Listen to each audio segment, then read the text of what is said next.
Hi friends, ಎಲ್ರಿಗೂ ನಮಸ್ಕಾರ. ಜ್ಞಾನಗಂಗೋತ್ರಿ ಸಂಸ್ಥೆಯ ಇನ್ಕ್ವೆಸ್ಟ್ ಪ್ರಚಲಿತ ಘಟನೆಗಳ ಸರಣಿಗೆ ತಮ್ಮೆಲ್ಲರಿಗೂ ಮತ್ತೊಮ್ಮೆ ಸ್ವಾಗತ. ಇವತ್ತು ನಾವು ಸಂಚಿಕೆ ಸಂಖ್ಯೆ 849 ಡಿಸ್ಕಸ್ ಮಾಡ್ತಾ ಇದ್ದೇವೆ. ದಿನಾಂಕ 12ರಿಂದ 14 ಏಪ್ರಿಲ್ 2025. ಸೊ ಇವತ್ತಿನ ಅಪ್ಡೇಟ್ಸನ್ನು ತಿಳಿಯೋ ಮುಂಚೆ ಕಳೆದ ಸಂಚಿಕೆ 2 ಪ್ರಶ್ನೆಗಳ ಉತ್ತರಗಳು ಪ್ರಶ್ನೆ ಸಂಖ್ಯೆ 1ಕ್ಕೆ ಆಪ್ಷನ್ ಎ ಮತ್ತು ಪ್ರಶ್ನೆ ಸಂಖ್ಯೆ 2ಕ್ಕೆ ಆಪ್ಷನ್ ಸಿ ಸರಿ ಉತ್ತರವಾಗಿರುತ್ತೆ. ಹಾಗಿದ್ರೆ ಇವತ್ತಿನ ಮೊದಲನೇ ಪ್ರಶ್ನೆಗೆ ಬರೋಣ. ಯಾವ ದೇಶವು ಇತಿಹಾಸದಲ್ಲಿ ಮೊದಲ ಬಾರಿಗೆ 6 ಗಂಟೆಗಳಲ್ಲಿ 3D ಮುದ್ರಿತ ರೈಲು ನಿಲ್ದಾಣವನ್ನು ನಿರ್ಮಿಸಿದೆ? So which country has built 3D printed train station in 6 hours in historic first? So ಇದೇ ಮೊದಲ ಬಾರಿಗೆ ಒಂದು ಸಂಪೂರ್ಣವಾಗಿರ್ತಕ್ಕಂಥ ರೈಲ್ವೆ ನಿಲ್ದಾಣವನ್ನು ಕೇವಲ 6 ಗಂಟೆಗಳಲ್ಲಿ 3D ಟೆಕ್ನಾಲಜಿಯನ್ನು ಉಪಯೋಗಿಸ್ಕೊಂಡು ಸಂಪೂರ್ಣ ನಿರ್ಮಾಣ ಮಾಡಿರ್ತಕ್ಕಂಥ ರಾಷ್ಟ್ರ ಯಾವುದು ಅನ್ನೋದು ನಮ್ಮ ಪ್ರಶ್ನೆ ಆಗಿರುತ್ತೆ. ಸೊ ಈ ಪ್ರಶ್ನೆಗೆ ಸರಿಯಾದ ಉತ್ತರ ಜಪಾನ್ ರಾಷ್ಟ್ರ ಈ ಒಂದು ಸಾಧನೆಯನ್ನು ಮಾಡಿರ್ತಕ್ಕಂಥ ಒಂದು ರಾಷ್ಟ್ರವಾಗಿರುತ್ತೆ. ಸೊ ಏನಕ್ಕೆ ಈ ಅಪ್ರೋಚನ್ನು ಇವರು ತಗೊಂಡಿದ್ದಾರೆ? ಸೊ ಅದು ಕೂಡ ವೆರಿ ಇಂಪಾರ್ಟೆಂಟ್ ಪಾಯಿಂಟ್ ಆಗಿರುತ್ತೆ. It is not just to prove the technology. So there is one more problem that is there in Japan. So ಆ ಪ್ರಾಬ್ಲಮ್ ಏನು? ಆ ಪ್ರಾಬ್ಲಮ್ ಅನ್ನು ಸಾಲ್ವ್ ಮಾಡಲಿಕ್ಕೆ ಅವರು ಈ ಒಂದು ಮೆಥಡ್ ಅನ್ನು ಏನಕ್ಕೆ ಅಡಾಪ್ಟ್ ಮಾಡ್ಕೊಂಡಿದ್ದಾರೆ? ಸೊ ಆ ಪಾಯಿಂಟ್ಸ್ ಅನ್ನು ನಾವು ಈ ಒಂದು ಆರ್ಟಿಕಲ್ ಅಲ್ಲಿ ಡಿಸ್ಕಸ್ ಮಾಡ್ತಾ ಬರೋಣ. ಸೊ ಅಪ್ಡೇಟ್ ಏನು ಅಂದ್ರೆ, Japan builds 3D printed train station ಇನ್ 6 hours ಇನ್ ಹಿಸ್ಟಾರಿಕ್ ಫಸ್ಟ್. ಸೊ ಐತಿಹಾಸಿಕವಾಗಿ ಮೊದಲ ಬಾರಿಗೆ ಕೇವಲ 6 ಗಂಟೆಗಳಲ್ಲಿ 3D ಪ್ರಿಂಟೆಡ್ ಟೆಕ್ನಾಲಜಿಯನ್ನು ಉಪಯೋಗಿಸಿಕೊಂಡು ಒಂದು ಸಂಪೂರ್ಣ ರೈಲ್ವೆ ನಿಲ್ದಾಣವನ್ನು ನಿರ್ಮಾಣ ಮಾಡಿರ್ತಕ್ಕಂಥದ್ದನ್ನು ನಾವು ನೋಡ್ಬೋದಾಗಿರುತ್ತೆ. ನಾವು what you mean by 3D printing? For example, ನಮ್ಮ ಬೆಂಗಳೂರಿನಲ್ಲೂ ಕೂಡ ಒಂದು ಪೋಸ್ಟ್ ಆಫೀಸನ್ನು, ಅಂಚೆ ಕಚೇರಿಯನ್ನು ಸೊ ಈ ಒಂದು 3D ಪ್ರಿಂಟೆಡ್ ಟೆಕ್ನಾಲಜಿಯಲ್ಲಿ ನಾವು ಕೂಡ ನಿರ್ಮಾಣ ಮಾಡಿದ್ದೇವೆ. 3D ಪ್ರಿಂಟೆಡ್ ಅಂದರೆ ಆ ಒಂದು ಸ್ಟೇಷನ್ ಹೇಗೆ ಬರಬೇಕಂತಕ್ಕಂಥ ಒಂದು ವಿನ್ಯಾಸವನ್ನು ಕಂಪ್ಯೂಟರ್ನ ಮುಖಾಂತರ ಫೀಡ್ ಮಾಡಲಾಗುತ್ತೆ. ಸೊ ಅದ್ರ ಜೊತೆಗೆ ಅಸೋಸಿಯೇಟೆಡ್ ಇನ್ಸ್ಟ್ರೂಮೆಂಟ್ಸ್ ಏನಿರುತ್ತೆ, ಸೊ ಅದು ಲೇಯರ್ ಬೈ ಲೇಯರ್ ಆ ಒಂದು ಸ್ಟೇಷನನ್ನು ಬಿಲ್ಡ್ ಮಾಡ್ತಕ್ಕಂಥದ್ದನ್ನು ನಾವು ನೋಡ್ಬೋದಾಗಿರುತ್ತೆ. ಸೊ ಇದನ್ನು ನಾವೇನಂತ ಕರಿತೀವಿ ಅಂದರೆ 3D ಪ್ರಿಂಟೆಡ್ ಟೆಕ್ನಾಲಜಿ ಅಂತ ಕರಿತೇವೆ.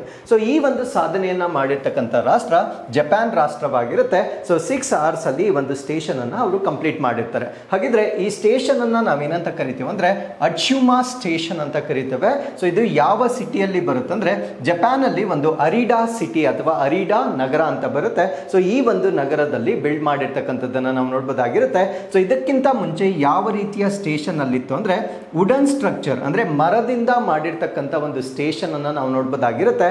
That was built in the year 1948. 1948ರಲ್ಲಿ ಕಟ್ಟಲಾಗಿರ್ತಕ್ಕಂಥ ಮರದ ಕಟ್ಟಡವನ್ನು ಸೊ ಈಗ 3D ಪ್ರಿಂಟೆಡ್ ಟೆಕ್ನಾಲಜಿ ಮುಖಾಂತರ 6 hours ಅಲ್ಲಿ ರೀಪ್ಲೇಸ್ ಮಾಡಿರ್ತಕ್ಕಂಥದ್ದನ್ನು ನಾವಿಲ್ಲಿ ಗಮನಿಸಬಹುದಾಗಿರುತ್ತೆ.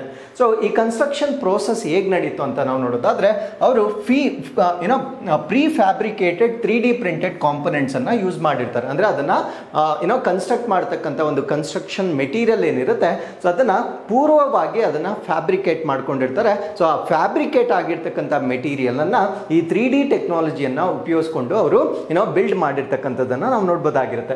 ನಾವು ವಾಟ್ ಈಸ್ ದ ಸಿಗ್ನಿಫಿಕೆನ್ಸ್? ಏನಕ್ಕೆ ಈ ರೀತಿಯ ಟೆಕ್ನಾಲಜಿಯನ್ನು ಅವರು ಉಪಯೋಗಿಸ್ತಾ ಇದ್ದಾರೆ ಅಂತ ನಾವು ನೋಡೋದಾದ್ರೆ, ಸೊ ಜಪಾನ್ ಅಲ್ಲಿ ದರ್ ಇಸ್ ಅ ಪ್ರಾಬ್ಲಮ್. ಆ ಪ್ರಾಬ್ಲಮ್ ಅನ್ನ ನಾವೇನಂತ ಹೇಳ್ತೀವಿ ಅಂದ್ರೆ ಏಜಿಂಗ್ ಪಾಪ್ಯುಲೇಷನ್ ಅಂತ ಹೇಳ್ತೇವೆ. ಏಜಿಂಗ್ ಪಾಪ್ಯುಲೇಷನ್ ಅಂದ್ರೆ ವಯಸ್ಸಾದವರ ಜನಸಂಖ್ಯೆ ಬಹಳ ಜಾಸ್ತಿ ಇರುತ್ತೆ. ಐ ಮೀನ್ ಟು ಸೇ, ದುಡಿಯದೇ ಇರತಕ್ಕಂಥ ಒಂದು ಪಾಪ್ಯುಲೇಷನ್ ಏನಿರುತ್ತೆ ಅದನ್ನು ನಾವು ಓಲ್ಡ್ ಏಜ್ ಪಾಪ್ಯುಲೇಷನ್ ಅಂತ ಹೇಳ್ತೇವೆ. ಬಟ್ ಭಾರತ ದೇಶದಲ್ಲಿ ರಿವರ್ಸ್ ಇರುತ್ತೆ. ಭಾರತ ದೇಶದಲ್ಲಿ ಯೂತ್ ಪಾಪ್ಯುಲೇಷನ್ ಜಾಸ್ತಿ ಇರುತ್ತೆ, ಬಟ್ ಜಪಾನ್ನಲ್ಲಿ ಓಲ್ಡ್ ಏಜ್ ಪಾಪ್ಯುಲೇಷನ್ ಜಾಸ್ತಿ ಇರುತ್ತೆ. ಸೊ ಯಾವಾಗ ಓಲ್ಡ್ ಏಜ್ ಪಾಪ್ಯುಲೇಷನ್ ಜಾಸ್ತಿ ಇರುತ್ತೆ, ಅವರು ಎಕಾನಮಿಗೆ ಅಷ್ಟೊಂದು ಕಾಂಟ್ರಿಬ್ಯೂಟ್ ಮಾಡೋದಿಲ್ಲ. ಸೊ ಈ ಒಂದು ಡಿಸ್ಅಡ್ವಾಂಟೇಜ್ ಅನ್ನ ಓವರ್ಕಮ್ ಮಾಡಲಿಕ್ಕೆ ಈ ರೀತಿಯ ತಂತ್ರಜ್ಞಾನವನ್ನು ಅವರು ಬಳಕೆ ಮಾಡ್ತಾ ಇರ್ತಕ್ಕಂಥದ್ದನ್ನು ನಾವು ನೋಡ್ಬೋದಾಗಿರುತ್ತೆ. In fact even in India by the year 2050 2050 ವೇಳೆಗೆ ನಮ್ಮ ಭಾರತ ದೇಶದಲ್ಲೂ ಕೂಡ ಯೂತ್ ಪಾಪ್ಯುಲೇಷನ್ ಕಡಿಮೆಯಾಗಿ ಓಲ್ಡ್ ಏಜ್ ಪಾಪ್ಯುಲೇಷನ್ ಇನ್ಕ್ರೀಸ್ ಆಗ್ತಕ್ಕಂಥ ಒಂದು ಸ್ಟ್ಯಾಟಿಸ್ಟಿಕ್ಸ್ ಅನ್ನು ನಾವು ಪ್ರೀವಿಯಸ್ ಆರ್ಟಿಕಲ್ಸ್ ಅಲ್ಲಿ ನಾವು ಡಿಸ್ಕಸ್ ಮಾಡಿರ್ತೇವೆ. ಸೊ ಇದೆಲ್ಲ ಈ ರೀತಿಯ ಒಂದು ಇನ್ಫಾರ್ಮೇಶನ್ ಏನಿರುತ್ತೆ, ಸೊ ಇದನ್ನ ಸಪೋಸ್ ನಿಮ್ಗೆ ಏನಾದರೂ ಓಲ್ಡ್ ಏಜ್ ಪಾಪ್ಯುಲೇಷನ್ ರಿಲೇಟೆಡ್ ಏನಾದರೂ ಎಸ್ ಬಂದಾಗ ಸೊ ಈ ಎಕ್ಸಾಂಪಲ್ಸ್ ಅನ್ನ ನೀವು ಕೋಟ್ ಮಾಡ್ಬೋದಾಗಿರುತ್ತೆ. ಸೊ ಯಾವ ರೀತಿ ಓಲ್ಡ್ ಏಜ್ ಪಾಪ್ಯುಲೇಷನ್ ಇಂದ ಸೊ ಎಕಾನಮಿಗೆ ಇಂಪ್ಯಾಕ್ಟ್ ಆಗುತ್ತೆ, ಅದರಿಂದ ಆಲ್ಟರ್ನೇಟಿವ್ ವೇಸ್ ಅನ್ನ ಯಾವ ರೀತಿ ಚೂಸ್ ಮಾಡ್ಕೊಳ್ಬೋದಾಗಿರುತ್ತೆ. ಸೊ ಜಪಾನ್ ಈ ಒಂದು ಕಾನ್ಸೆಪ್ಟ್ ಏನಿದೆ ಇದನ್ನ ಬೆಸ್ಟ್ ಎಕ್ಸಾಂಪಲ್ ಆಗಿ ನೀವು ಕೋಟ್ ಮಾಡಬಹುದಾಗಿರುತ್ತೆ. So with this let's get into question number 2. Doctor Bhimrao Ambedkar ಅಭಯಾರಣ್ಯ ಎಂಬ ಹೊಸ ವನ್ಯಜೀವಿ ಅಭಯಾರಣ್ಯವನ್ನು ರಚಿಸುವುದಾಗಿ ಯಾವ ರಾಜ್ಯ ಘೋಷಿಸಿದೆ? So which state has announced the creation of new wildlife sanctuary named doctor Bhimrao Ambedkar ಅಭಯಾರಣ್ಯ? ಸೊ ಡಾಕ್ಟರ್ ಭೀಮರಾವ್ ಅಂಬೇಡ್ಕರ್ ಅವರ ಹೆಸರಲ್ಲಿ ಒಂದು ಅಭಯಾರಣ್ಯವನ್ನ ಘೋಷಣೆ ಮಾಡಿರ್ತಕ್ಕಂಥ ಮಾಡಿರ್ತಕ್ಕಂಥ ರಾಜ್ಯ ಯಾವುದು ಅನ್ನೋದು ನಮ್ಮ ಪ್ರಶ್ನೆ ಆಗಿರುತ್ತೆ. ಸೊ ಈ ಪ್ರಶ್ನೆಗೆ ಸರಿಯಾದ ಉತ್ತರ ಮಧ್ಯಪ್ರದೇಶದಲ್ಲಿ ಈಗ ಒಂದು ಹೊಸ ಅಭಯಾರಣ್ಯವನ್ನು ಕ್ರಿಯೇಟ್ ಮಾಡ್ತಾ ಇದ್ದಾರೆ. ಆ ಒಂದು ಅಭಯಾರಣ್ಯಕ್ಕೆ ಡಾಕ್ಟರ್ ಭೀಮ್ರಾವ್ ಅಂಬೇಡ್ಕರ್ ಅಭಯಾರಣ್ಯ ಅಂತ ನಾಮಕರಣ ಮಾಡಿರ್ತಕ್ಕಂಥದ್ದನ್ನು ನಾವು ನೋಡ್ಬೋದಾಗಿರುತ್ತೆ. So this decision is taken by Madhya Pradesh ಸರ್ಕಾರ ತೆಗೆದುಕೊಂಡಿರ್ತಕ್ಕಂಥ ನಿರ್ಧಾರವಾಗಿರುತ್ತೆ. ಸೊ ಮಧ್ಯಪ್ರದೇಶದ ಯಾವ ಜಿಲ್ಲೆಯಲ್ಲಿ ಈ ಒಂದು ಅಭಯಾರಣ್ಯವನ್ನು ನಿರ್ಮಾಣ ಮಾಡ್ತಾ ಇದ್ದಾರೆ ಅಂದರೆ ಮಧ್ಯಪ್ರದೇಶದಲ್ಲಿರ್ತಕ್ಕಂಥ ಸಾಗರ್ ಡಿಸ್ಟ್ರಿಕ್ಟ್ ನಲ್ಲಿ ಈ ರೀತಿಯ ಅಭಯಾರಣ್ಯವನ್ನು ಬಿಲ್ಡ್ ಮಾಡ್ತಾ ಇರ್ತಕ್ಕಂಥದ್ದನ್ನು ನಾವು ನೋಡ್ಬೋದಾಗಿರುತ್ತೆ.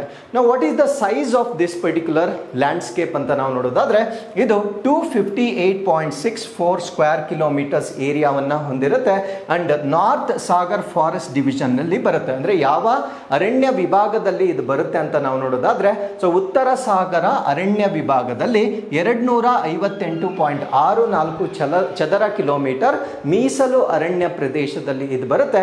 ಸೊ ಇದು ಬಂದಾ ತೆಹಸಿಲ್ ಮತ್ತೆ ಸಹಾಗರ್ ಅಂತ ಹೇಳ್ತೇವೆ. ಸೊ ಈ ಎರಡು ಪ್ರದೇಶಗಳನ್ನ ಅಥವಾ ಇವೆರಡು ಭಾಗಗಳನ್ನ ಒಳಗೊಂಡಿರ್ತಕ್ಕಂಥದ್ದನ್ನ ನಾವು ನೋಡ್ಬೋದಾಗಿರುತ್ತೆ.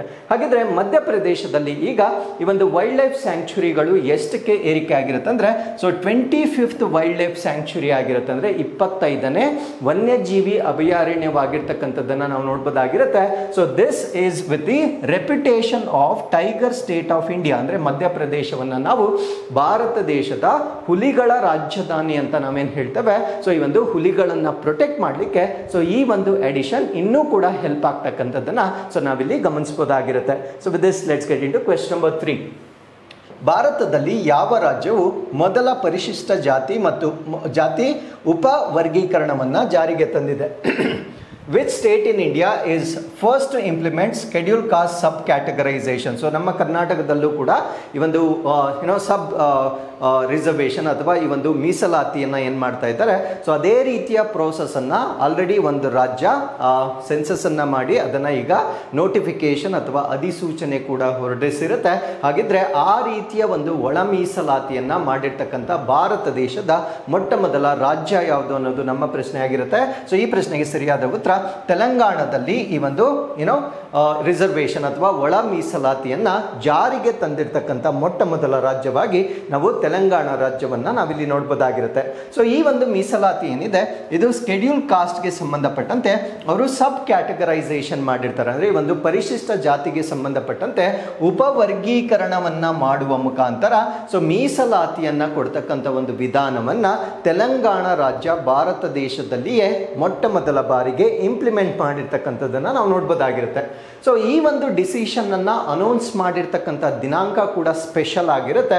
ಸೊ ಏಪ್ರಿಲ್ 14ನೇ ತಾರೀಕು ಅನೌನ್ಸ್ ಮಾಡಿರ್ತಾರೆ. ಸೊ ಏಪ್ರಿಲ್ 14ನೇ ತಾರೀಕು ಅಂತಕ್ಕಂಥದ್ದು ಡಾಕ್ಟರ್ BR ಅಂಬೇಡ್ಕರ್ ಸೊ ಸಂವಿಧಾನದ ಶಿಲ್ಪಿ ಅಂತ ನಾವೇನು ಹೇಳ್ತೇವೆ. ಸೊ ಇವರ ಜನ್ಮ ದಿನೋತ್ಸವದಂದು ಈ ಒಂದು ನೋಟಿಫಿಕೇಶನ್ ಅನ್ನ ಮಾಡಿರ್ತಕ್ಕಂಥದ್ದು ಒಂದು ವಿಶೇಷ ದಿನವಾಗಿ ನಾವಿಲ್ಲಿ ಕನ್ಸಿಡರ್ ಮಾಡಬಹುದಾಗಿರುತ್ತೆ.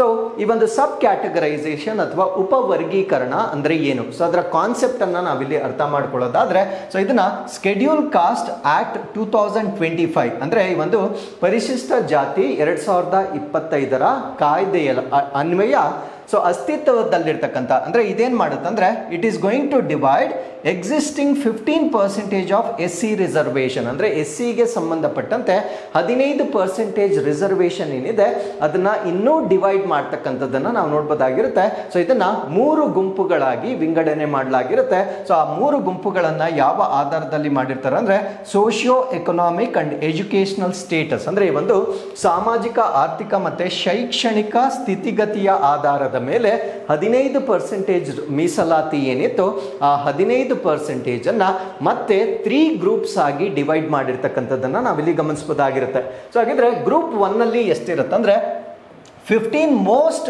ಸೋಷಿಯೋ ಎಕನಾಮಿಕಲಿ ಬ್ಯಾಕ್ವರ್ಡ್ ಅನ್ನ ಸೊ ಇಲ್ಲಿ ನಾವು ನೋಡ್ಬೋದಾಗಿರುತ್ತೆ. ಅಂದ್ರೆ 15 ಅತ್ಯಂತ ಸಾಮಾಜಿಕ ಮತ್ತು ಆರ್ಥಿಕವಾಗಿ ಹಿಂದುಳಿದಿರ್ತಕ್ಕಂಥ ಉಪಜಾತಿಗಳಿಗೆ ಈ 15% ನಲ್ಲಿ 1% ರಿಸರ್ವೇಷನ್ ಅನ್ನ ಗ್ರೂಪ್ 1 ಕ್ಯಾಟಗರಿಗೆ ಕೊಟ್ಟಿರ್ತಕ್ಕಂಥದ್ದನ್ನ ನಾವು ನೋಡ್ಬೋದಾಗಿರುತ್ತೆ.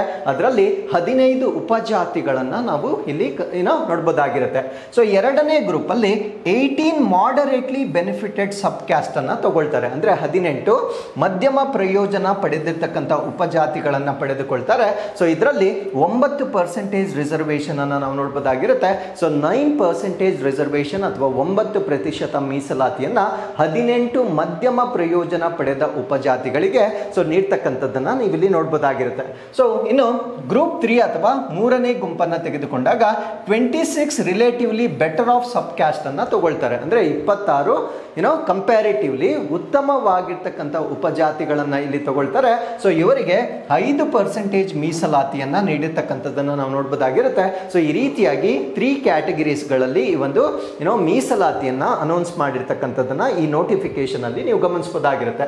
ಸೊ ಇದರ ಇಂಪ್ಲಿಮೆಂಟೇಷನ್ ಪ್ರೋಸೆಸ್ ಅಥವಾ ಅನುಷ್ಠಾನ ಪ್ರಕ್ರಿಯೆ ಅಂತಕ್ಕಂಥದ್ದು ಆಫ್ಟರ್ ರಿಸೀವಿಂಗ್ ಗವರ್ನರ್ಸ್ ಅಸೆಂಟ್, ಅಂದ್ರೆ ಯಾವುದೇ ಒಂದು ಬಿಲ್ ಕಾಯ್ದೆ ಆಗಬೇಕಾದ್ರೆ ಸೊ ಆ ರಾಜ್ಯದ ರಾಜ್ಯಪಾಲರ ಒಂದು ಒಪ್ಪಿಗೆ ಬೇಕಾಗಿರುತ್ತೆ. ಸೊ ಈ ಒಂದು ಒಪ್ಪಿಗೆಯನ್ನ ಪಡೆದುಕೊಂಡು ಸೊ ಈ ಒಂದು ಗೆಜೆಟ್ ಅನ್ನ ಏಪ್ರಿಲ್ 14, 2025 ಅನೌನ್ಸ್ ಮಾಡಿರ್ತಕ್ಕಂಥ ಒಂದು ಐತಿಹಾಸಿಕ ದಿನದಂದು ಸೊ ಈ ಒಂದು ಮೀಸಲಾತಿಯನ್ನ ಜಾರಿಗೆ ತಂದಿರತಕ್ಕಂಥ ರಾಜ್ಯವಾಗಿ ನಾವು ತೆಲಂಗಾಣ ರಾಜ್ಯವನ್ನ ನೋಡಬಹುದಾಗಿರುತ್ತೆ. So with this let's get into question number 4. ಭಾರತದಲ್ಲಿ ಗ್ರಾಮ ಪಂಚಾಯಿತಿಗಳ ಪ್ರಗತಿಯನ್ನು ಅಳೆಯಲು ಹೊಸದಾಗಿ ಪ್ರಾರಂಭಿಸಲಾದ ವಿಧಾನದ ಹೆಸರೇನು? So what is the name of the newly launch tool to measure the progress of gram panchayat in India? So ಇದನ್ನು ನಾವು ರೀಜನಲ್ ಅಡ್ಮಿನಿಸ್ಟ್ರೇಷನ್ ಅಥವಾ ಸ್ಥಳೀಯ ಆಡಳಿತ ಅಂತ ಹೇಳ್ತೇವೆ. ಸೊ ಈ ಒಂದು ಗ್ರಾಮ ವ್ಯವಸ್ಥೆ ಅಥವಾ ಈ ಒಂದು ಗ್ರಾಮ ಪಂಚಾಯತ್ ವ್ಯವಸ್ಥೆ ಏನಿದೆ ಸೊ ಅದು ಯಾವ ರೀತಿ ಕೆಲಸ ಮಾಡ್ತಾ ಇದೆ ನಮ್ಮ ಭಾರತ ದೇಶದಲ್ಲಿ, ಅದರ ಎಫಿಷಿಯನ್ಸಿ ಅಥವಾ ಕಾರ್ಯಕ್ಷಮತೆ ಹೇಗಿದೆ, ಸೊ ಅದನ್ನು ಅಳಿಲಿಕ್ಕೆ ನಮ್ಮ ಭಾರತ ಸರ್ಕಾರದಿಂದ ಒಂದು ಹೊಸ ಸೂಚ್ಯಾಂಕವನ್ನ ಬಿಡುಗಡೆ ಮಾಡಿರ್ತಾರೆ.